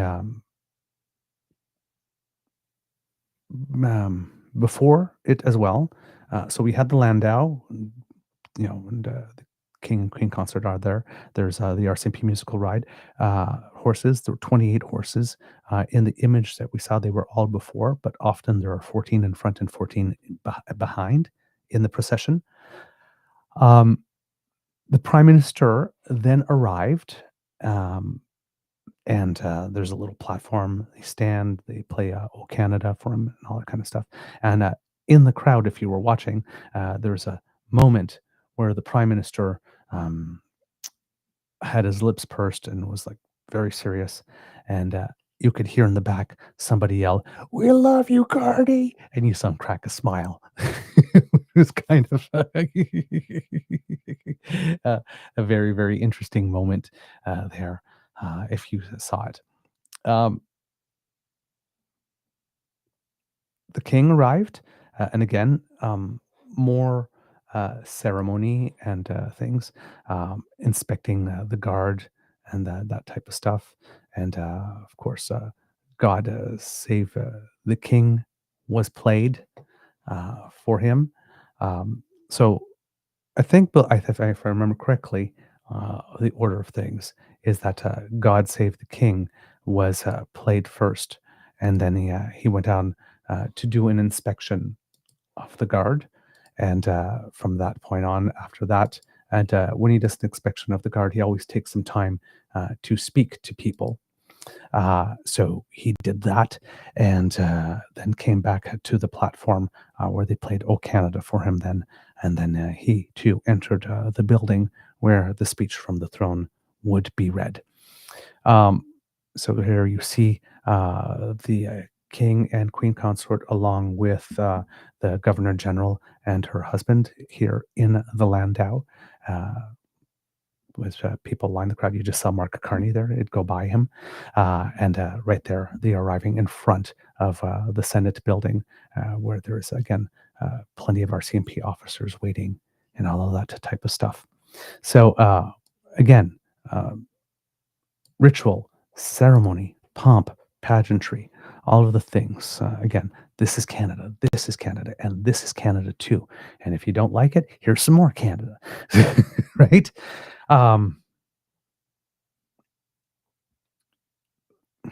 Again, we're not a particularly boastful country, but these are things that matter to us a lot. And I think we're realizing more how it matters to us as time goes on. The comment that the senator made at the end, that when she was younger,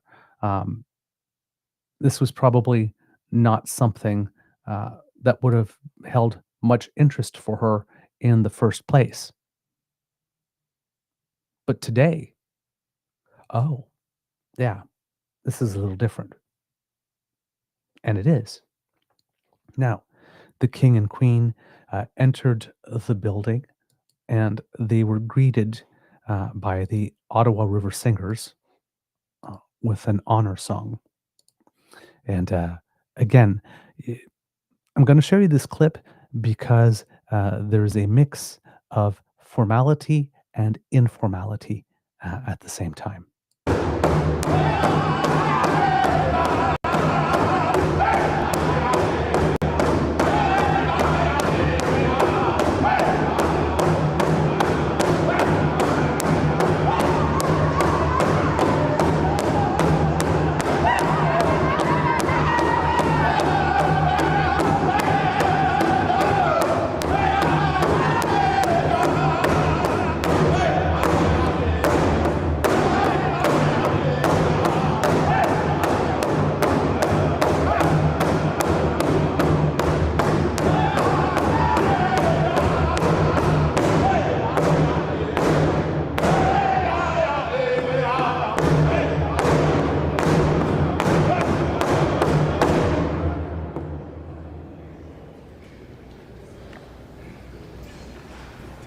Enjoy your visit. Hey, you're welcome. So you can see the formality of the king and queen and governor general, the formality of an honor song. Those are the Ottawa. And then the informality of the enjoy your visit. And the king saying thank you very much and you're welcome. And then, of course, smiles all around from everyone involved. And one of the things that has marked this trip is the sheer number of people saying that whatever moment they had with the king, however brief, they all got this feeling from him that it was actually very genuine. It wasn't putting on airs, and that there was a lot of informality in a very formal situation, and that he showed keen interest.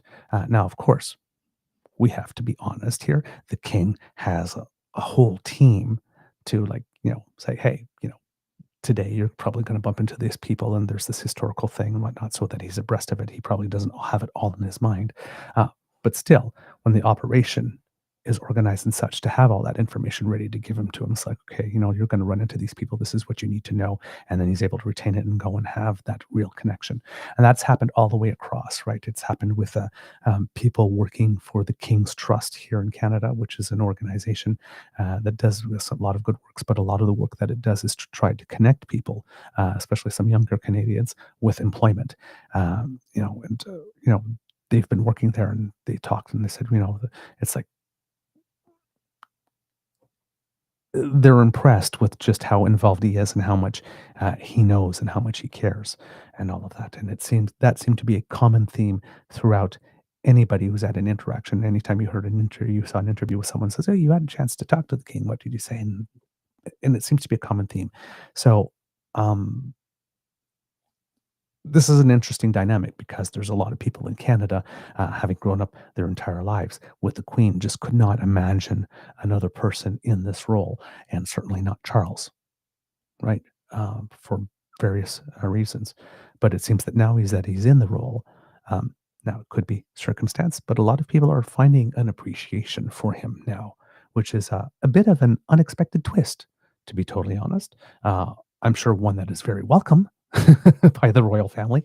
But the impression always had been that Charles probably would not be very well received. In fact, I remember a time when people were thinking that maybe when it came time when the Queen would die, that it would just skip a generation and just immediately go to William, because William was particularly popular, but Charles never really was. And that did not happen. And it seems that our sovereign, as it is now, is able to find his own way. He is someone who cares very much about the environment, has cared very much about equality, and seems to care very much about the indigenous issue. And you can see through his work over the course of the years that that's the case. Also remember that the now king did serve 5 years in the Navy as well, with regard to military service in the royal family. So when he's going to the war memorial, it's more than just as a figurehead. It's as a veteran as well, right? In whatever capacity they did allow him to serve in that time, because as we learned with his children, I think it was Harry, specifically, Harry said, "No, no, no, don't put me in the protective stuff, like, the symbolic stuff, like, put me down there like this. I want to get dirt under my nails too."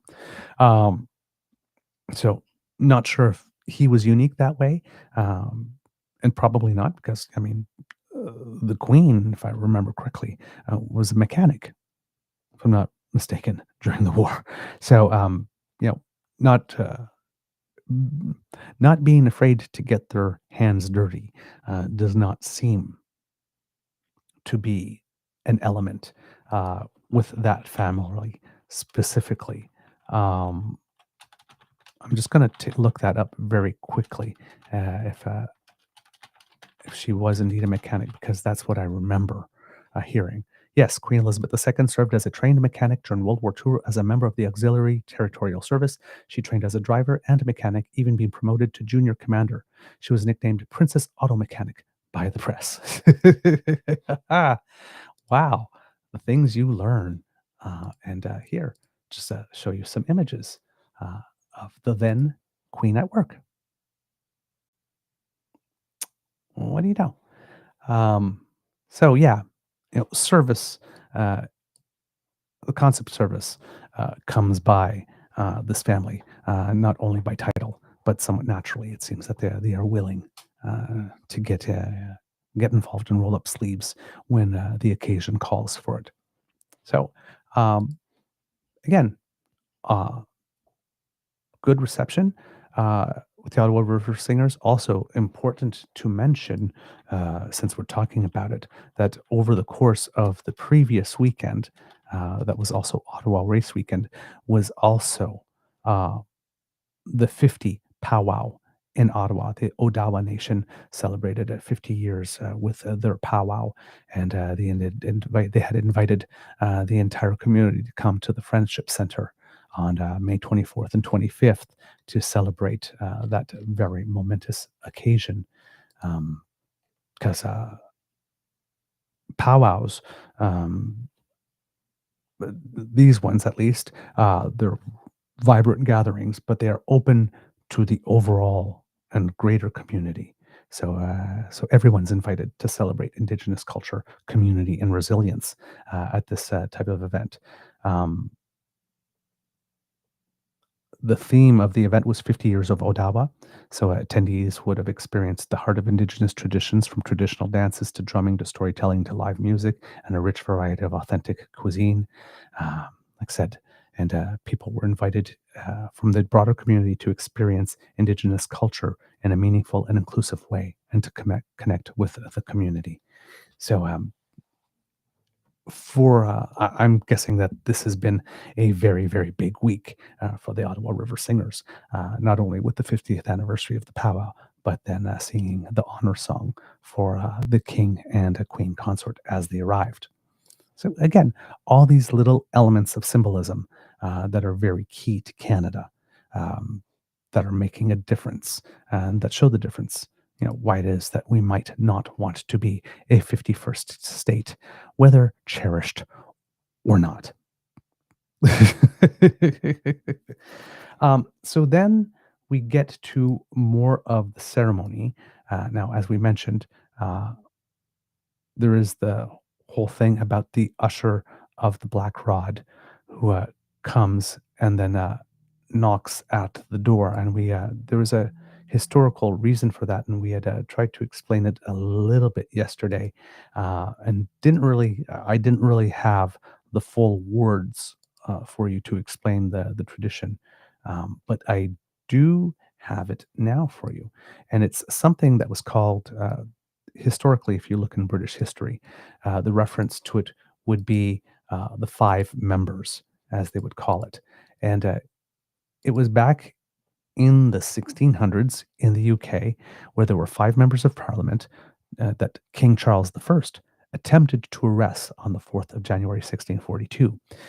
King Charles I entered the English House of Commons accompanied by armed soldiers during a sitting of the Long Parliament, and the five members that he had come to arrest, John Hampden, Arthur Hasselrig, Denzil Hollis, John Pym, and William Strode, were tipped off that they were coming, and they had fled Parliament at the time, and King Charles just entered the chamber and stated something like, I might indulge my boldness or something of the sort, as he went in and actually took up the Speaker's chair in the House of Commons. He said, "Mr. Speaker, I must for a time make bold with your chair." So the Speaker of the House, William Lenthal, vacated it, and then King Charles went to the seat, sat in it, and called on each of the members one by one. And they were not there. And then he asked the Speaker where they were. And the Speaker of the House, kneeling, responded, "May it please your Majesty, I have neither eyes to see nor tongue to speak in this place, but as this House is pleased to direct me, whose servant I am here, and I humbly beg your Majesty's pardon that I cannot give any other answer than this to what your Majesty is pleased to demand of me." And that was the first time that the Speaker of the House had declared his allegiance to the liberty of Parliament rather than the will of the monarch. To which the king responded, "'Tis no matter. I think my eyes are as good as another's." And he looked at the benches for a while and then lamented, "All my birds have flown." And he left the chair and walked out in a more discontented and angry passion than he came in, and which was followed by shouts of "Privilege, privilege" from the members. Since that time, basically there was a whole fallout, and Charles had to suddenly leave London for Hampton Court, fearing for both his own life and that of the Queen. He did not return for 7 years, and then it was only for his own trial and execution. Okay. So about a week after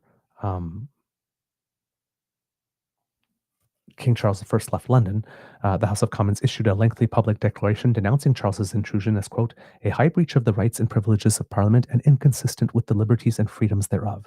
It declared the King's order to the city to seize the five members to have no basis in law, and announced that any person doing so would be guilty of breach of privilege of Parliament and deemed a public enemy of the Commonwealth. Any person harboring the five, on the other hand, should have parliamentary protection.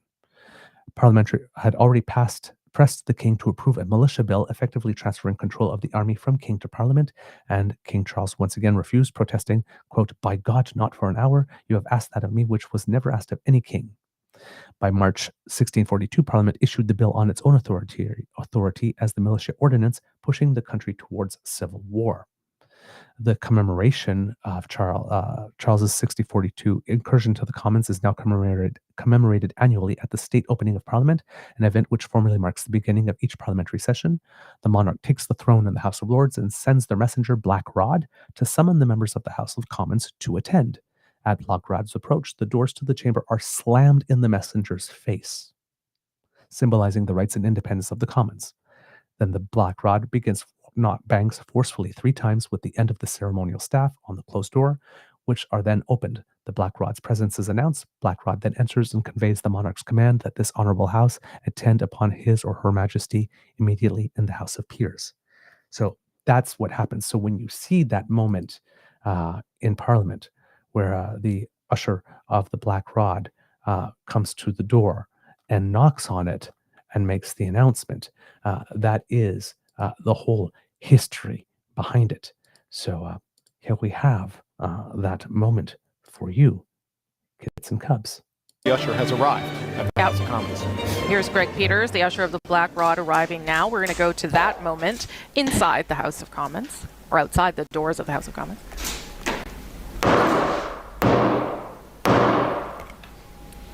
3 forceful bangs.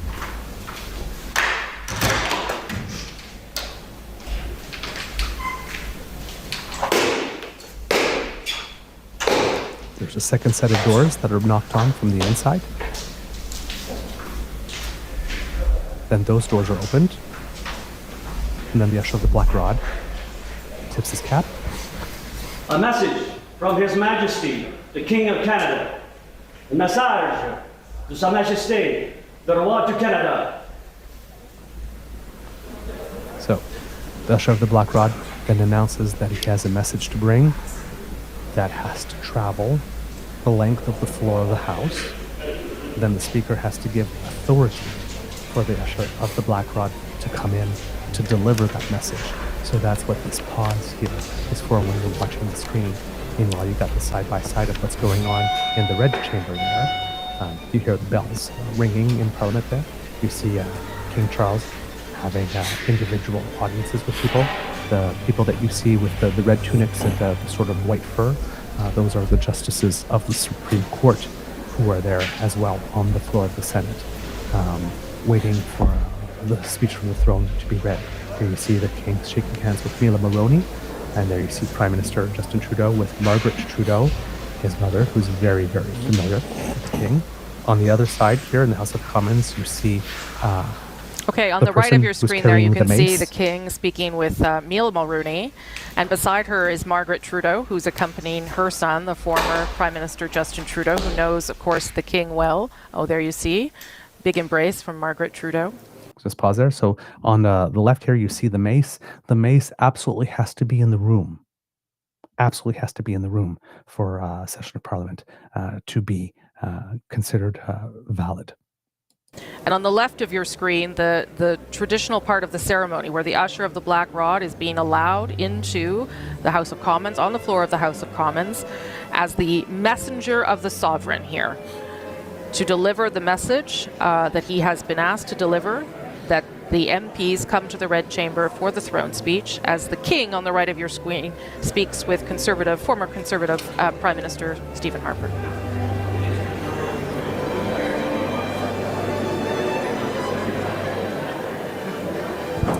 Mr. Speaker, it is the pleasure of His Majesty, the King of Canada, that this honorable House attend him immediately in the chamber of the Senate. Monsieur le Président, c'est le plaisir de Sa Majesté, le Roi du Canada, que cette honorable Chambre se rende immédiatement auprès de lui dans la Chambre du Sénat. And a nod again as the usher of the black rod then goes back. And he will nod several times on the way out.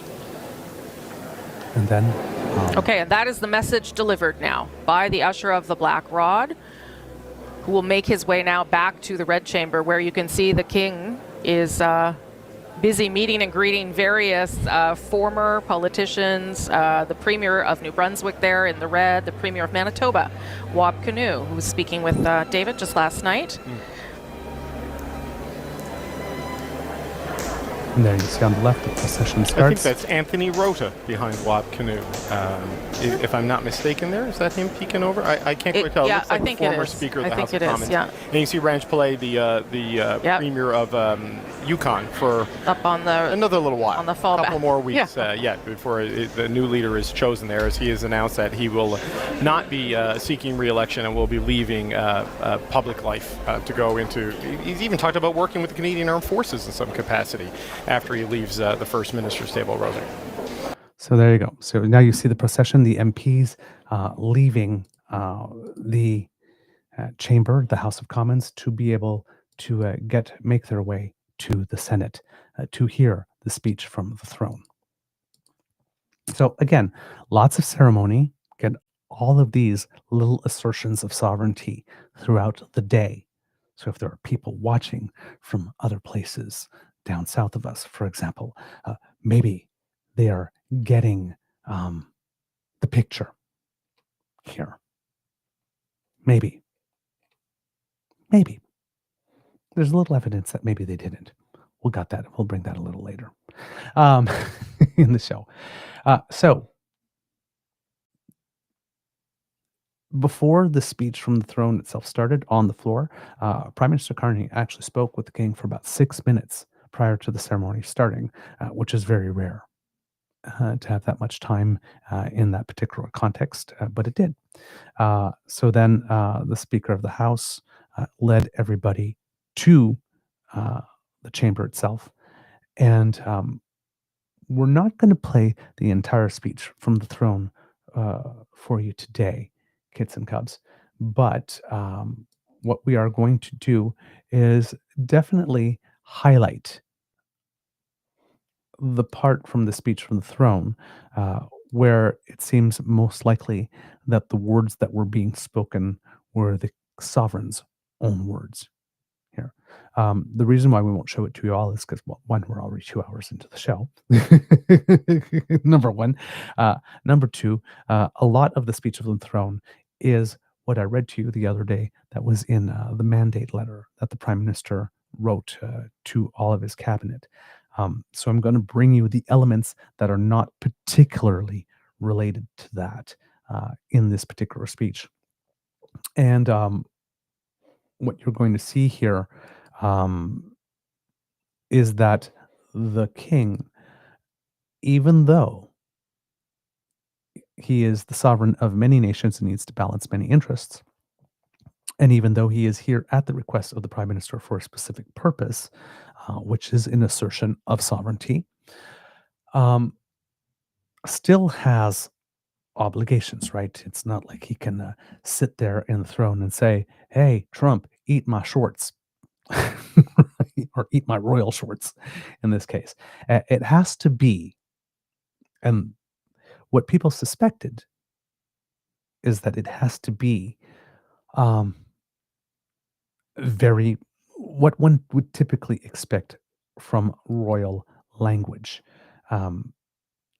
I personally believe that the king, for what was expected, went way beyond what was anybody could have expected at the boldest that they could have been. So if you looked at it from a spectrum, this is as mild and as bold as he'd allowed to go. If he went as bold as he could go, this is as far as he would go. I personally believe he went even beyond that in this case. So very, very interesting. And there were tongues wagging as soon as the speech was over. And even a little bit after the first opening statements. But it's like, ooh, the king served, essentially. Snap. But yeah, there's some very, very big things going on here. And there was one thing with which he starts that was an extremely big surprise that a lot of people never expected to hear at all.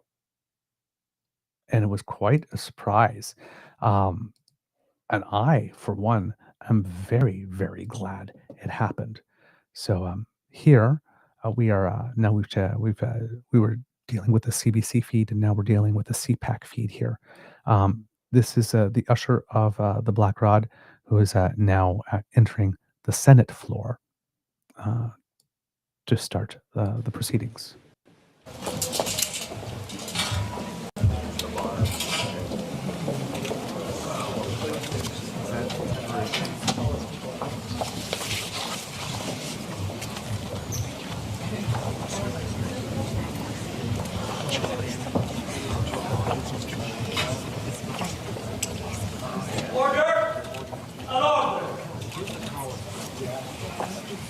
So if the usher calls the chamber to order,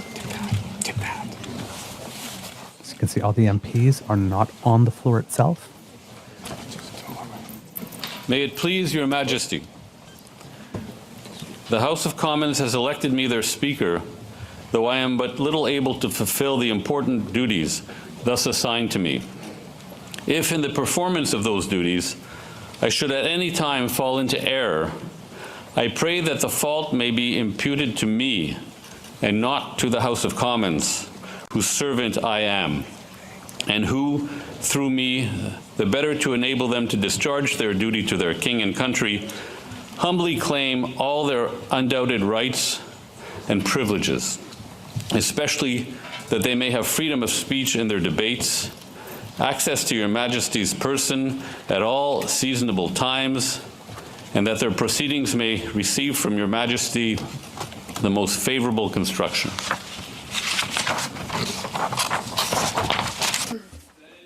May it please your Majesty, the House of Commons has elected me their Speaker, though I am but little able. So that is the Speaker of the House, Francis Scarpellegio, who was just elected by his peers as the Speaker yesterday.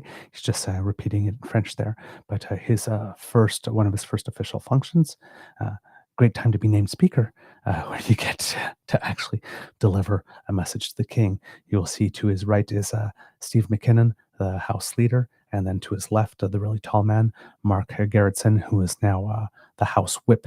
And you can see, if you're looking at the piece of paper that Francis Scarpellegio is holding, it's shaking a little bit. This is a moment of high nervousness for someone. So,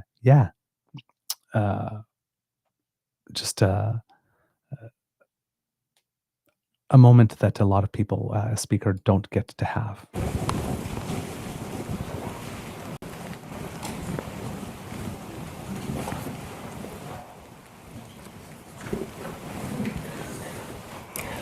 Mr. Speaker, I am commanded by His Majesty the King to declare to you that he freely confides in the duty and attachment of the House of Commons to His Majesty's person and government, and not doubting that their proceedings will be conducted with wisdom, temper, and prudence, he grants and upon all occasions will recognize and allow their constitutional privileges. I am commanded also to assure you that the Commons shall have ready access to His Majesty upon all seasonable occasions, and that their proceedings, as well as your words and actions, will constantly receive from him the most favorable construction. So, the Speaker of the House gets the response from the Speaker of the Senate to his request. Mr. Speaker, I am commanded by His Majesty the King. And once again, the Speaker of the Senate makes the statement in French as well, as is our tradition.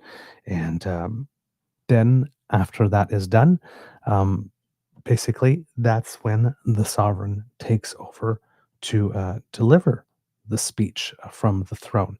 Now, for those who are wondering, because I did forget to note it, the Speaker of here is, I believe, Raymond Gagné, if I remember correctly. So the Speaker of the Senate delivering the response basically of the King, saying that he does acquiesce to the request of the Speaker that has been made. And then on to the beginning of the speech.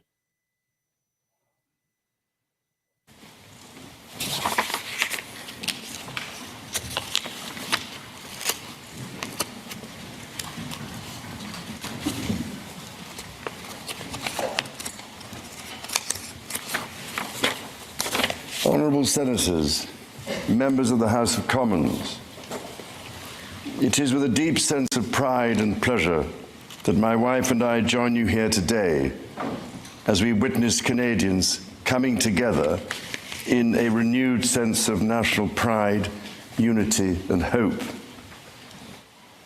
I would like to acknowledge that we are gathered on the unceded territory of the Algonquin and Anishinaabe people. This land acknowledgement is a recognition of shared history as a nation, while continuing to deepen my own understanding. It is my great hope that in each of your communities and collectively as a country, a path is found toward truth and reconciliation in both word and deed. This, kids and cubs, is major. Absolutely major. So first, right off the bat, assertion and mention of our sovereignty coming together, right, in a moment of pride. And then the King of Canada sat in the Senate and read aloud a land acknowledgement. That is massive, beyond belief. I don't think anybody expected that that would be there. And to open. So the King of Canada is recognizing right off the bat, and we don't have just one, not two, but three founding cultures and treaty and rights. Something extremely different than what is going on in the United States right now. Huge assertion of national sovereignty. Right in that moment. 1 minute of speech. 1 minute of speech. And already 3 big moments. 2 assertions of national sovereignty and a historic land acknowledgement made by the sovereign himself.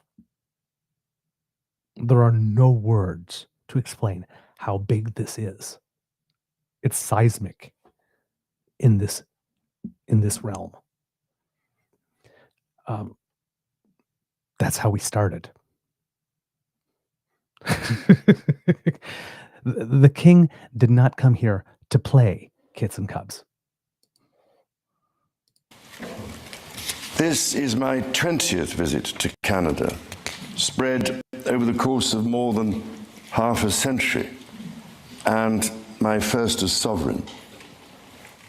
As I've said before, every time I come to Canada, a little more of Canada seeps into my bloodstream, and from there straight to my heart. I've always had the greatest admiration for Canada's unique identity, which is recognized across the world for bravery and sacrifice in defense of national values and for the diversity and kindness of Canadians. To the First Nations, Inuit and Métis peoples, you have welcomed my family and myself to your traditional lands with great warmth and hospitality, for which I am humbly grateful. All right. More seismic statements. A little bit. Okay, first of all, I'm not new here. It's my 20th time. Each time I come, a little bit more of Canada seeps into my bloodstream and goes directly to my heart. The sovereign is speaking from the heart, from his blood. This is not subtle at all. And then again, another acknowledgement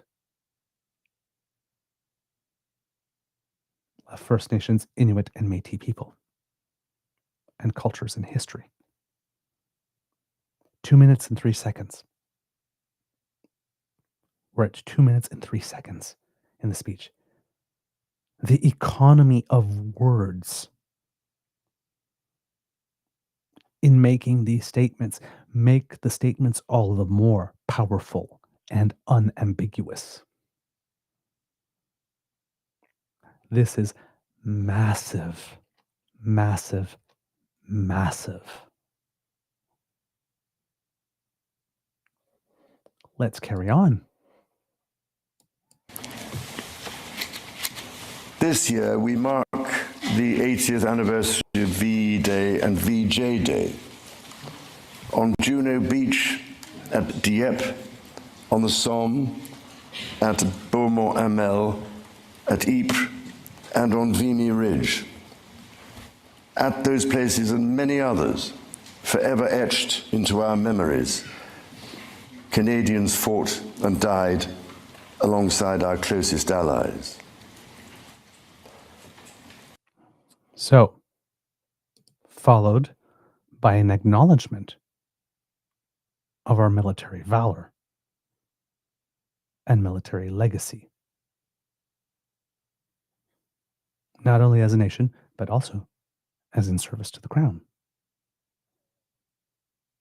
Again, really, really big stuff going on. Now, that one's a little more boilerplate, one would expect, given the royal family and their connection to the military and their own military service, and the fact that after this, they're going to lay a wreath at the National Cenotaph to mark. It happened like today is the actual day, the 25th anniversary of the unveiling of the tomb of the unknown soldier. So they did it the day before, but it was to mark that occasion as well.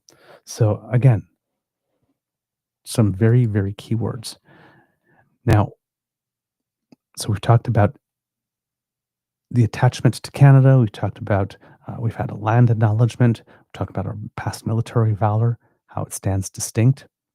And now, some words for our elected representatives.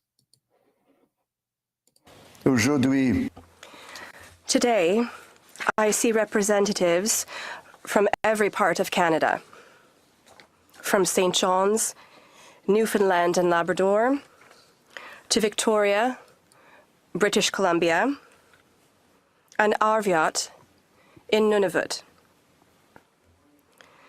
I see the guardians of the fundamental rights and freedoms guaranteed in the Canadian Charter.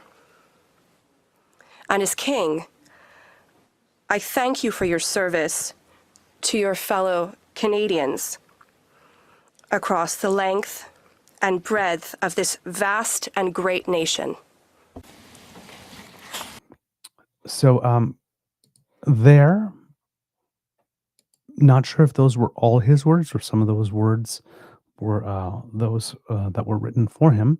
But if you're Pierre Poilievre and you're sitting in that room, you're feeling very uncomfortable. Elected MPs are supposed to be the guardians of our rights, not those who try to take them away. Just, Pierre's been told by the king. Now, there should be no excuse. Let's continue.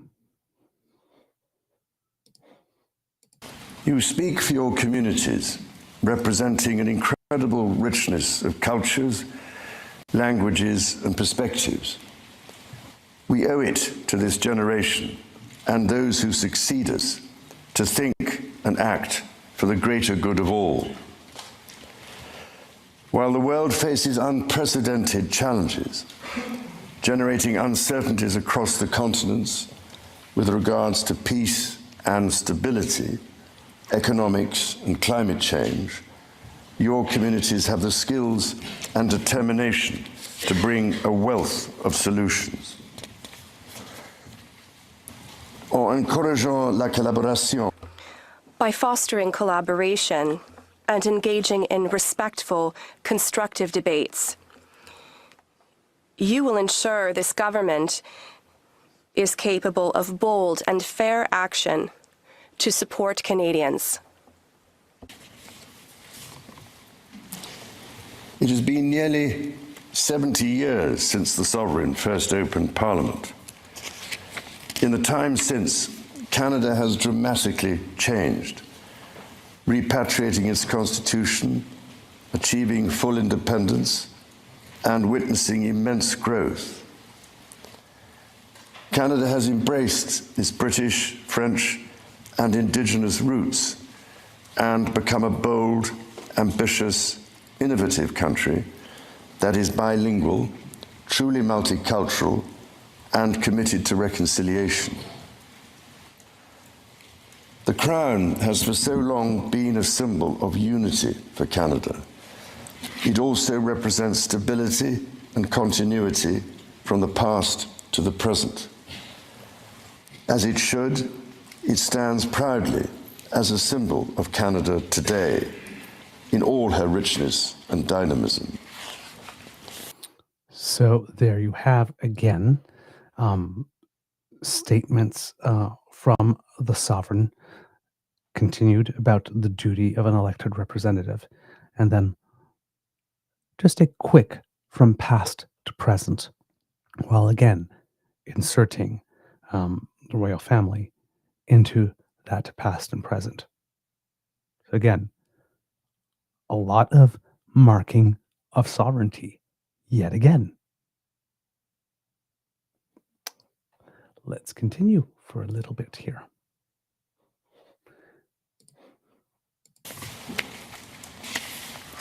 When my dear late mother, Queen Elizabeth II, opened a new Canadian Parliament in 1957, the Second World War remained a fresh, painful memory.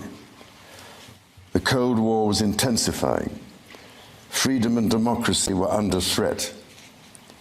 Canada was emerging as a growing economic power and a force for peace in the world. In the decades since, history has been punctuated by epoch-making events: the Vietnam War, the fall of the Berlin Wall, and the start of the War on Terror. Today, Canada faces another critical moment. Democracy, pluralism, the rule of law, self-determination, and freedom are values which Canadians hold dear, and ones which the government is determined to protect. The system of open global trade that, while not perfect, has helped to deliver prosperity for Canadians for decades, is changing. Canada's relationships with partners are also changing.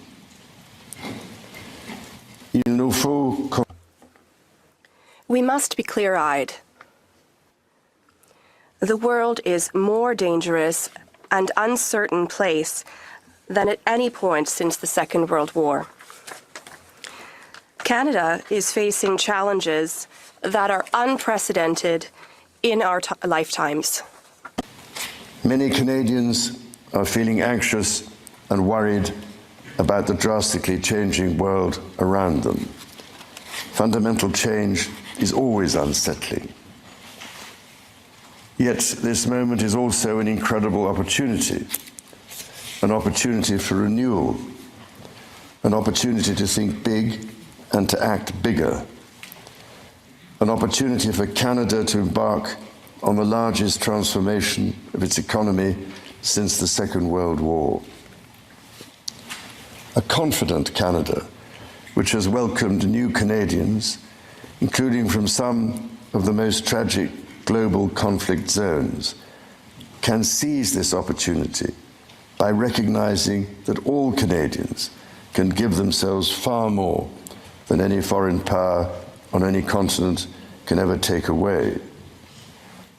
And that by staying true to Canadian values, Canada can build new alliances and a new economy that serves all Canadians.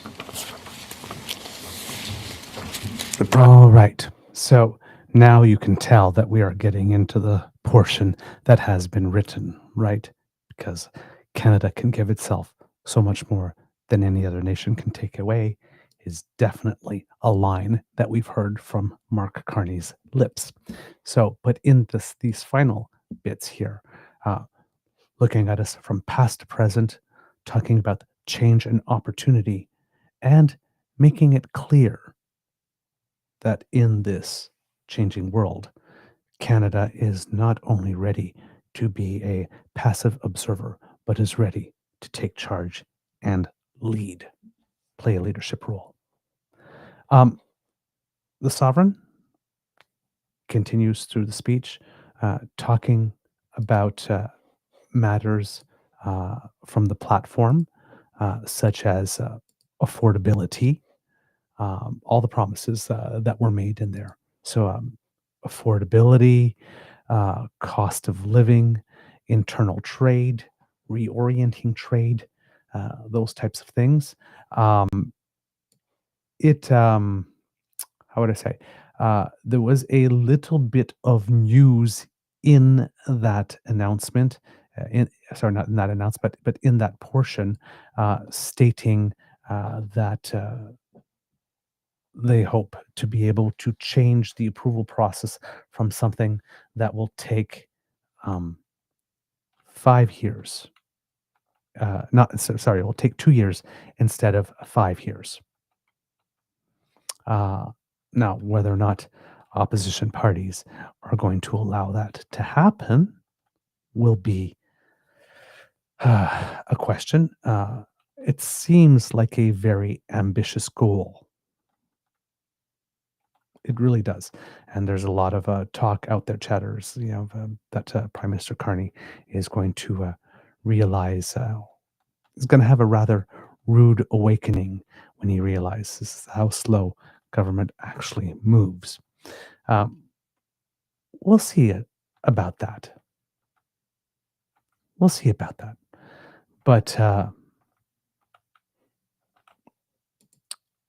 it's an interesting way to present such stuff.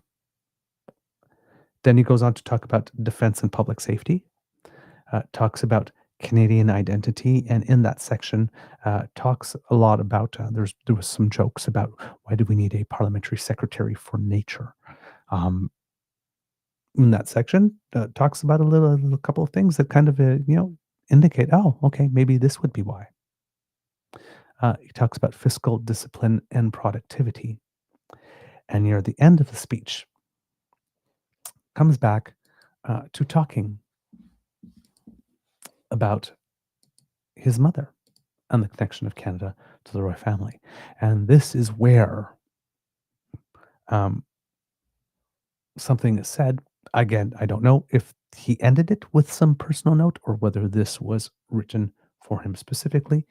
But again, what's going to be said here, not subtle at all. She said that in that age and against the backdrop of international affairs, no nation could live unto itself. It is a source of great pride that in the following decades, Canada has continued to set an example to the world in her conduct and values as a force for good. À vous et à l'ensemble du peuple canadien. To you and to all the people of Canada, my wife and I wish to extend our sincere thanks for this, the warmest of welcomes. As the anthem reminds us, the true North is indeed strong and free.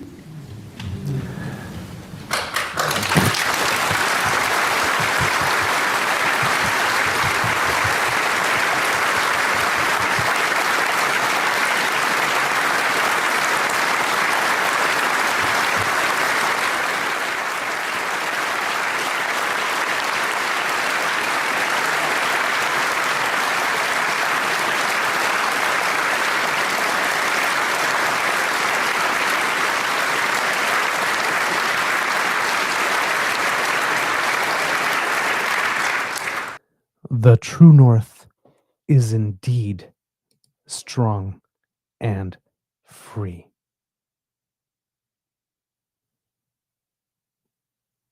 The sovereign came to Canada to sit on his throne here in Canada and tell the world, as well as us, that the true North is indeed strong and free.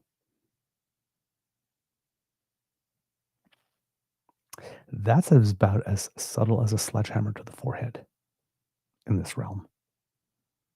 And you see the applause that got.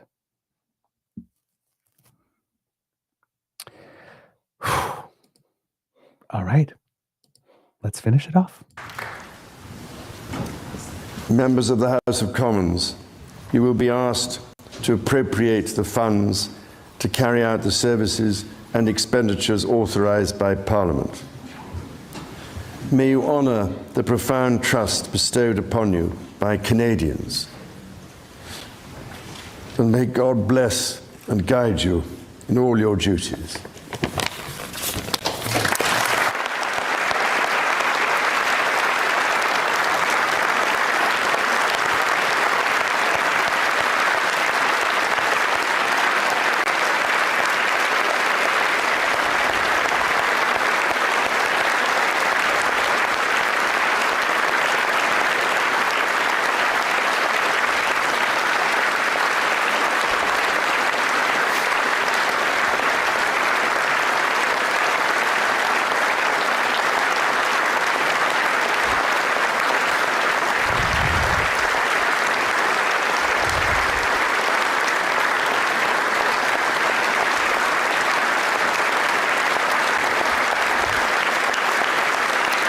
as you can hear, the speech is very, very, very well received.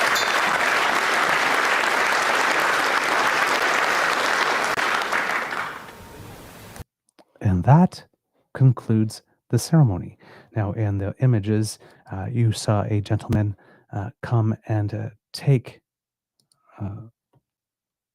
a folder that is the speech from the throne. It will be brought back to the House of Commons so that the debate can start. And the debate in it starts in earnest today on the speech from the throne. So again, you will, and now the debate will start officially. Now the House of Commons will open, and then there will be debates and all that kind of stuff. So all the things that people were complaining about yesterday, will be taking place today. So yeah, the speech was everything that those who wanted him to deliver a smackdown to the President of the United States was more than they could expect if they were still dealing in reality. I mean, if they were if they were expecting the king to stand there and do rope bounce, royal people's elbow, that's not going to happen, right? But multiple assertions of Canadian sovereignty, every little bit more of Canada's in my blood and goes directly to my heart, a land acknowledgement. And then, of course, the line, right? The true north is indeed strong and free. You can't get a stronger statement than that. It would be very hard to do. So, our sovereign clearly understood the assignment and did a fantastic job. After the ceremony, of course, they went out to the street, a little bit of a walkabout, very quickly chatting to some people. Even the Prime Minister got into it, shaking a lot of hands, talking to people. Then to the War Memorial, the National Cenotaph, which, of course, if we are looking historically, was unveiled by King George VII in 1939. And as we mentioned, to lay a wreath for the 25th anniversary of the unveiling of the tomb of the unknown soldier. So very important event. I remember, I remember when the tomb itself was unveiled, and it was a very, very big deal at the time. And then, of course, during the convoy, again, remember that I'm not sure if the word is desecrated, but there were people who chose to urinate on it. So not particularly what we expect in terms of that. So, the cenotaph is hollow ground for us, right? It's whether you support, whether you are a pacifist or whether you do believe that war sometimes is indeed the answer. All of us can't deny that we enjoy the rights and freedoms and privileges that we do because there were people who felt it was their duty, it was their calling to put their lives on the line. Right? We get the benefit of that today. So to urinate on that sacrifice, it's just not on. It's just not on to urinate on that valor. It's just not on.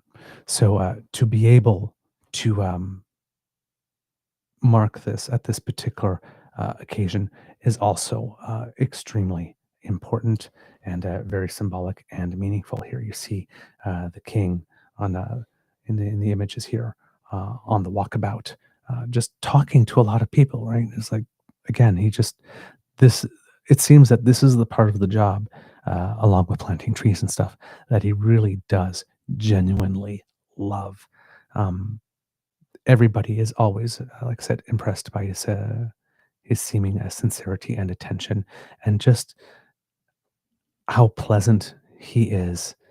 You can see this is not a forced smile. This is not forced conversation, right? He seems to be a genuinely warm person. Just kind of, again, look at that, the big broad smile. I mean, you can't fake that, right? He loves this place. So, all good stuff. Like I said, I don't think that anybody could have potentially expected more in any way, shape, or form here, with regard to that. Bring you a little bit more of the ceremony here, kids and cubs, as they're getting closer to the memorial. Quite a bit of international media here, and we're all kind of trying to look and see what's happening. So that's kind of the picture from the ground where I am. Okay, thank you for that, Kate. He was just greeted by the Commissioner of the RCMP, Mike Duhem, and the Chief of the Defense Staff, Jenny Carignan, as he's being walked now to the front of the National War Memorial, where this part of the ceremony will take place. A little bit like what you would see at Remembrance Day, perhaps, in a much smaller format.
You're right in the way. Them walking up to the actual cenotaph, so that we can have the wreath and laid upon it.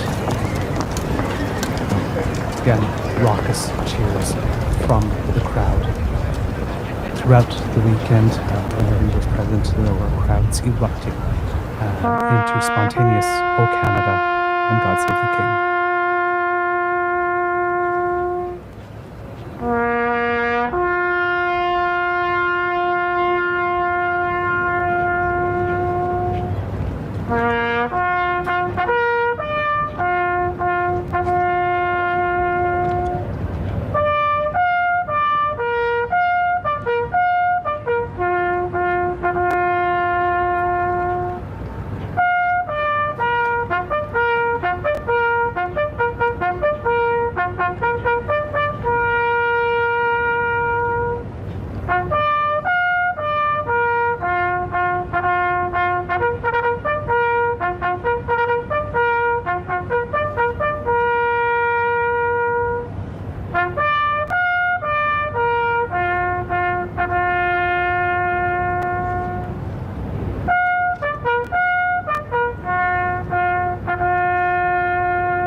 So, moment of silence, of course, as you're watching. So yeah, the last post. And then, of course, as you can see, genuine emotion here. Some veterans lined up in attendance. As you can see, the Tomb of the Unknown Soldier there on the screen. And some indigenous regalia, if you saw there on the right, with regard to honoring their veterans as well. And yeah, as you can see, a moving moment indeed. An important moment. And this was their last public event before then making their way onto the airport for their departure. So yeah, that's what we have for you from the visit. And then, of course, they played the rouse after the last post to before the laying of the wreath itself. Now, all of that happened. And while we talked a little bit about the reaction of the United States with Ambassador Peter Hoekstra telling us to get over that 51st state stuff and that it was all over. We just needed to move on. Well, it would seem that yesterday that is something that the ambassador, it's a message that the ambassador probably should have had for his own boss rather than for us. Because yesterday, at some point, the president of the United States clearly not happy that the moment was not about him. President me had to intervene in a manner that would attempt to ruin the day for everyone. And put this, I told Canada, which very much wants to be part of our fabulous Golden Dome system, fact not established, that it will cost $61 billion if they remain a separate but unequal nation. Separate but unequal. Let's just throw in some casual racism here. Separate but equal, separate but unequal. Doesn't apply here. And some of us would like to believe we're probably superior. So if we're unequal, we're okay. If we're unequal in a superior way, we're good with that. Mr. Trump. Donald. It will cost $61 billion if they remain a separate but unequal nation, but will cost $0 if they become our cherished, as if you're capable of cherishing anything, 51st state. They are considering the offer with an exclamation mark. No, we're not. We're considering participating maybe in the Golden Dome system. We are not considering selling ourselves to the United States for $61 billion. For the low price of $61 billion in exchange for a Golden Dome system that we are not particularly confident would work in any way, given, well, one, you're in charge of the project, and two, given the Golden Dome you wear on your head and how ineffective it is at doing its job. So, no, boo-boo kitty. No, boo-boo kitty. Not at all. We are not considering that offer. We're considering participating in the Golden Dome, but we are not considering trying to save $61 billion by joining the meth lab below us. The era of deeper economic and military integration is over. if we are joining this like this, it'll be because it's in our personal interest to do so. And I don't think you unilaterally get to set the price. I don't believe you already know it's $61 billion. Of 125, by the way, was the initial price that he said it would cost. It's probably going to be closer to about 500, but out of 125, it's at 61, which is almost going halfsies down the line.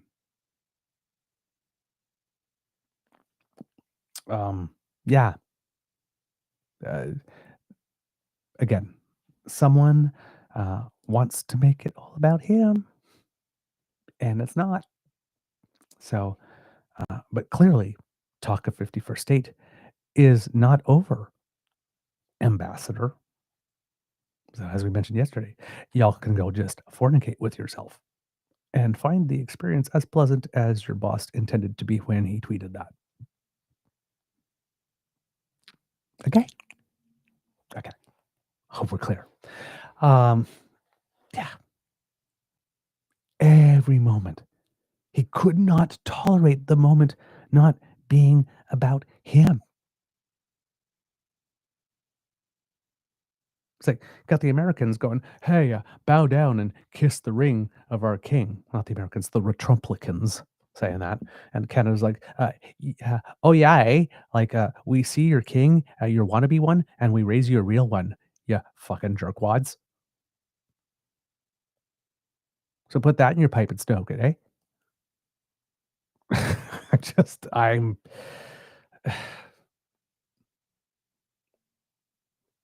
desperate for relevance. There's something royal going on, and he wants to be associated. It's sad. It's really sad to be that desperate for relevance. But clearly, talk of the 51st state is not done. It's not over. And if there wouldn't be some negative consequences to it, I would summon the ambassador of the United States in for a conversation. But we know that no good will happen from that, so there's no point in doing it performatively. Right? It will yield no difference. But yeah, it would be really nice. Is like, can we get a new one and send this one back? Because clearly they're not up to the job. Oh well, now we know, don't we? So it's eyes wide open time. It's not over, and the ambassador has absolutely, as we suspected, has absolutely no authority to speak for the president of the United States. Because the president of the United States just undercut him. Yeah. Good move, buddy. Way to go. It's exhausting, isn't it? Right? To just have him constantly popping his head up and whack-a-mole, like, me. It's like, not your moment. Just shut the fuck up. Stay down. Stay down in the basement. It's not your time. We'll call you when we need you. And we'll probably never need you. So it's just, we're happy to just sit here and wait for the next person till your time's up. Really, we could do without you. We really could. You add nothing beneficial to our lives in any way, shape, or form. It's like, the less out of you, the better. Really, is pretty much our attitude. It's like, but we have to deal with you. So we will. It's like, but we don't like you. It's like, I don't understand. We just don't like you, sir. We're not interested.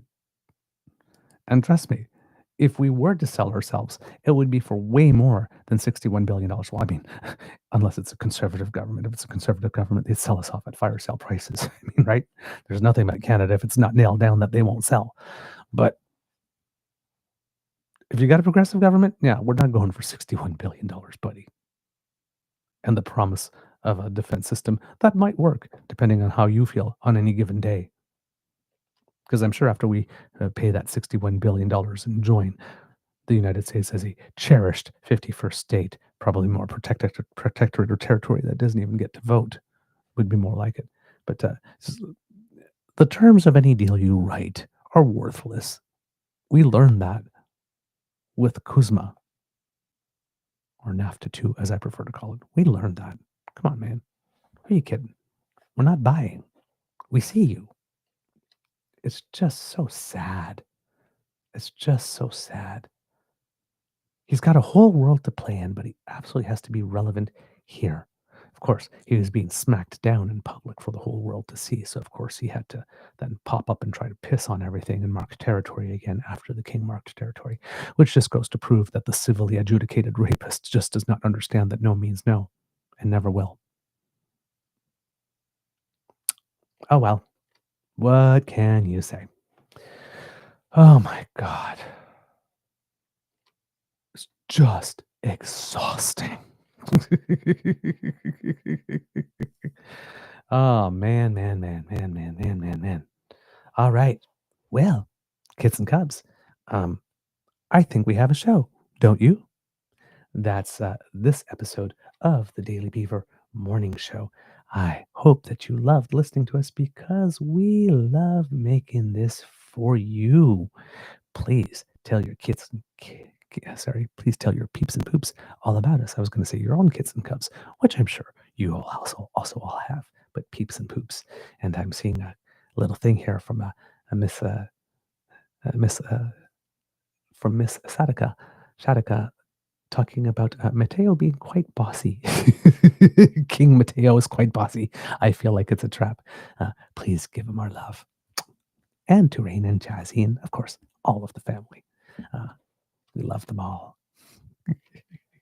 All right.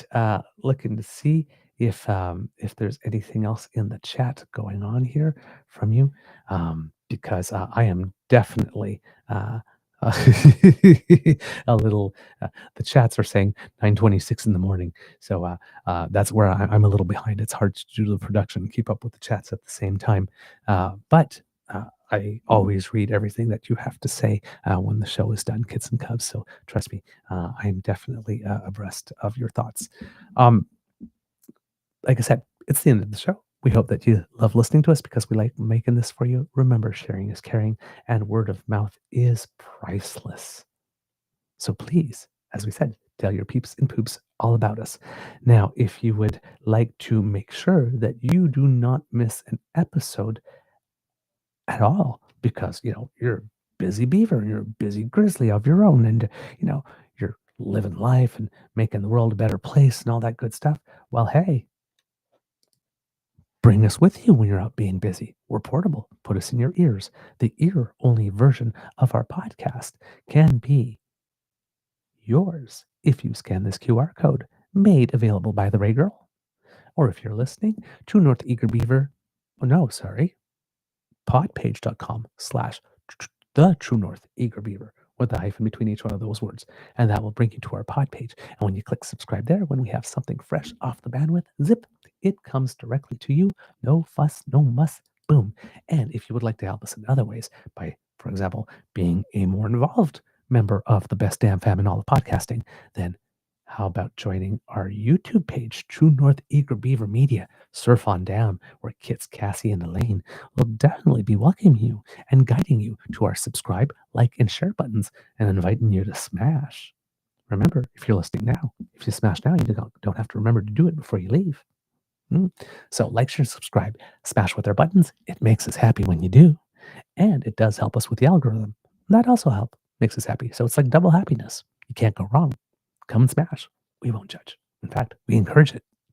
Now, if you would like to help us in other ways, kids and cubs, we do have a coffee page. Now, that's coffee spelled KO-FI, of course, but where we invite you to buy us a cup of coffee or a mug of hot chocolate if you like what we do and you would like to just give us an add a beaver and add a grizzly. So if you think that our coverage of the royal visit has met your exacting and royal standards, and those of you who are of great discerning taste, of course, and impeccable judgment, then you might want to reward us with a little cup of something, a cup of joy and warm goodness for our hearts. And you can do that by scanning that QR code that brought you there, or that you see there in the corner, or our coffee page. Go in there manually. Coffee, ko-fi.com/eagerbeaver, all in one word, lowercase letters. And if you go there, you will find the Emergency Hydration Fund, also known as our tip jar. Where you can do your bit to fight the evil that is dry beaver. It's a terrible situation. So many are afflicted. So if you would like to help, we would be grateful for you pitching in. A little contribution there makes our day a little brighter and warmer. Warm fuzzies always abound when we see that we have a tip from our kids. So thank you so very much for helping us with the costs of bringing this show to you. Now, if you would like to buy Canadian, because today, of all days, we are definitely doing the Canadian. So if you would like to buy Canadian, you might want to do a direct transfer. truenortheagerbeaver@gmail.com is our email address. And if you do it there, you bypass all those American CE tech bros who try to take a cut and deliver just to us. It's a transaction between your bank and ours, 100% Canadian, and the bonus is that we get 100% of your donation. So nothing goes to the middleman. That's really fantastic. So we are absolutely happy for all of your support and encouragement. Thank you very much for your generous contributions. We are very, very grateful to receive them. But that email address is also where you can write to us if you have some thoughts and opinions that you would like to share, because as we keep on saying, if you're not able to donate financially, the gifts of your attention and participations are the ones that matter the most to us. truenortheagerbeaver@gmail.com. Let us know what you think, good, bad, or ugly about the show. Be gentle if it's ugly. Your guest suggestions, or if you have some questions for our Q&A show that we would like to have for you coming soon, then please, please, please submit them there. We do read everything, even though we're not able to answer you. And if you would like to communicate with us via our socials, the @TrueEager at the Blue Sky Beaver Lodge, also on the shitter, True North Eager Beaver on Facebook, our original home, or if you're listening on our YouTube channel, either right now or later, boom, boom, right here in the comment section. Just drop a little something and we will definitely see it. Thank you for all your contributions, whether they be financial, whether they be encouragement, whether they be suggestions, because all of them go back into the show and help to make them better. And as you can see there, there's a little light reflecting here off the crown. It's all shiny and bling because we know that you demand fashion and glamour, and your queen lives to serve. All right. I think that's everything I got for the show promos and all that kind of stuff. So, because democracy is something that you do, kids and cubs, if you're feeling particularly patriotic, hey, why not take pen to paper and write a handwritten letter to, if you're in Ontario, Doug Ford, telling him how you're not really down with this Bill 5 thing and creating zones where we no longer have to respect labor and environmental laws and rights and stuff like that in order to be able to get ahead, and that you do not see that as a being synonymous with protect Ontario, which is that on which he ran, rather than hollowing out Ontario. Or maybe you would like to write to Danielle Smith and tell her to tread very carefully when it comes to banning books, or to cut the crap on the sovereignty shit, or maybe to just actually start governing and stop taking away things from people, like their disability support payments. Maybe you would like to do that too. Or maybe you would like to write the Prime Minister or members of the government, even the opposition parties, and asking them that why the hell isn't Canadian media by Canadians for Canadians and owned by Canadians in this age of foreign interference? Why are we still allowing American-owned hedge funds to control our media and what gets published? Like stories about shoes in the National Post, when the story of the day is that the king asserted our national sovereignty. Maybe you have some thoughts to say about that. If you're feeling patriotic, now would be a good day, right? And of course, democracy is something that you do. We got 3 by-elections coming up in Alberta. So again, get to know your candidates, get involved if there's any that you want to support. And in Quebec, the Liberal leadership race. The voting is June 9th to 14th. So if you're registered, do not forget to vote, with the announcement of the results coming out on July 14th. Words of wisdom, kids and cubs. You know what? My words of wisdom today are: be proud. Go, as Canadians, we're usually self-effacing and whatnot, but you know what? We can be a little more proud, because without going into the rah-rah American stuff that's distasteful and whatnot, let's realize that, we got something really good here. And there's no need to look south of us and have an inferiority complex. We're doing well. We have problems, but overall, we're doing well.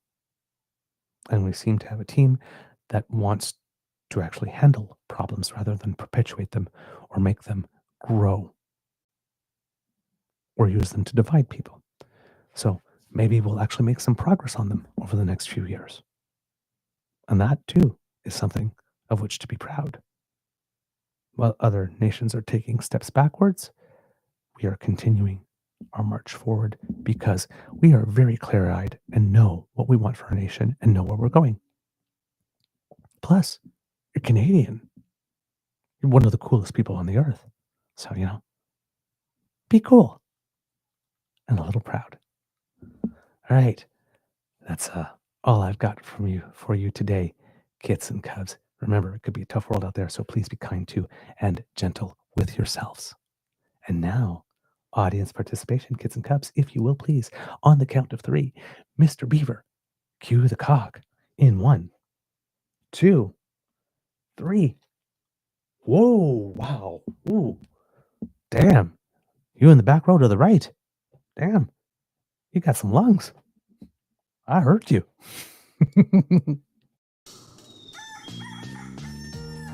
You are listening to a True North Eager Beaver Media Incorporated podcast.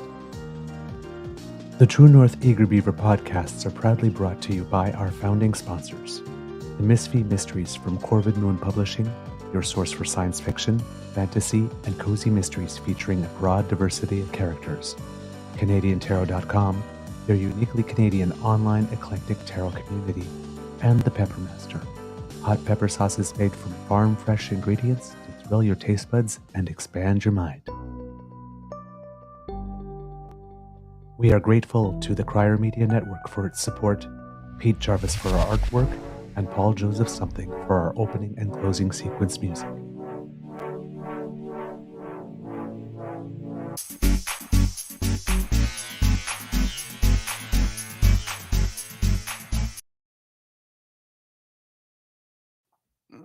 They're just going through the comments here. And yes, indeed, for those who were paying attention to the separatist movement within Alberta, there were a couple of flips of the bird to Daniel Smith in that speech as well. Kit Saucy, if you're here, I'm also noticing some comments from some people on other platforms that I hope that the wrench was eventually used on, because that's just weird. Some person was being really, really, really weird on the chat, and very prolific all of a sudden. So I have a feeling that when I get to it eventually, I'm going to see that this person has disappeared and the wrench was used on them. For those who are wondering as well about the remix of Insomnia, I was able to find it during the show and put a link there for you. So hopefully you will have a chance to go back and find that. If not, like I said, just look. You'll see. You'll see it. It's by far their biggest song. It was a big international hit. It won't be that hard to find, and it's just a banger of a tune.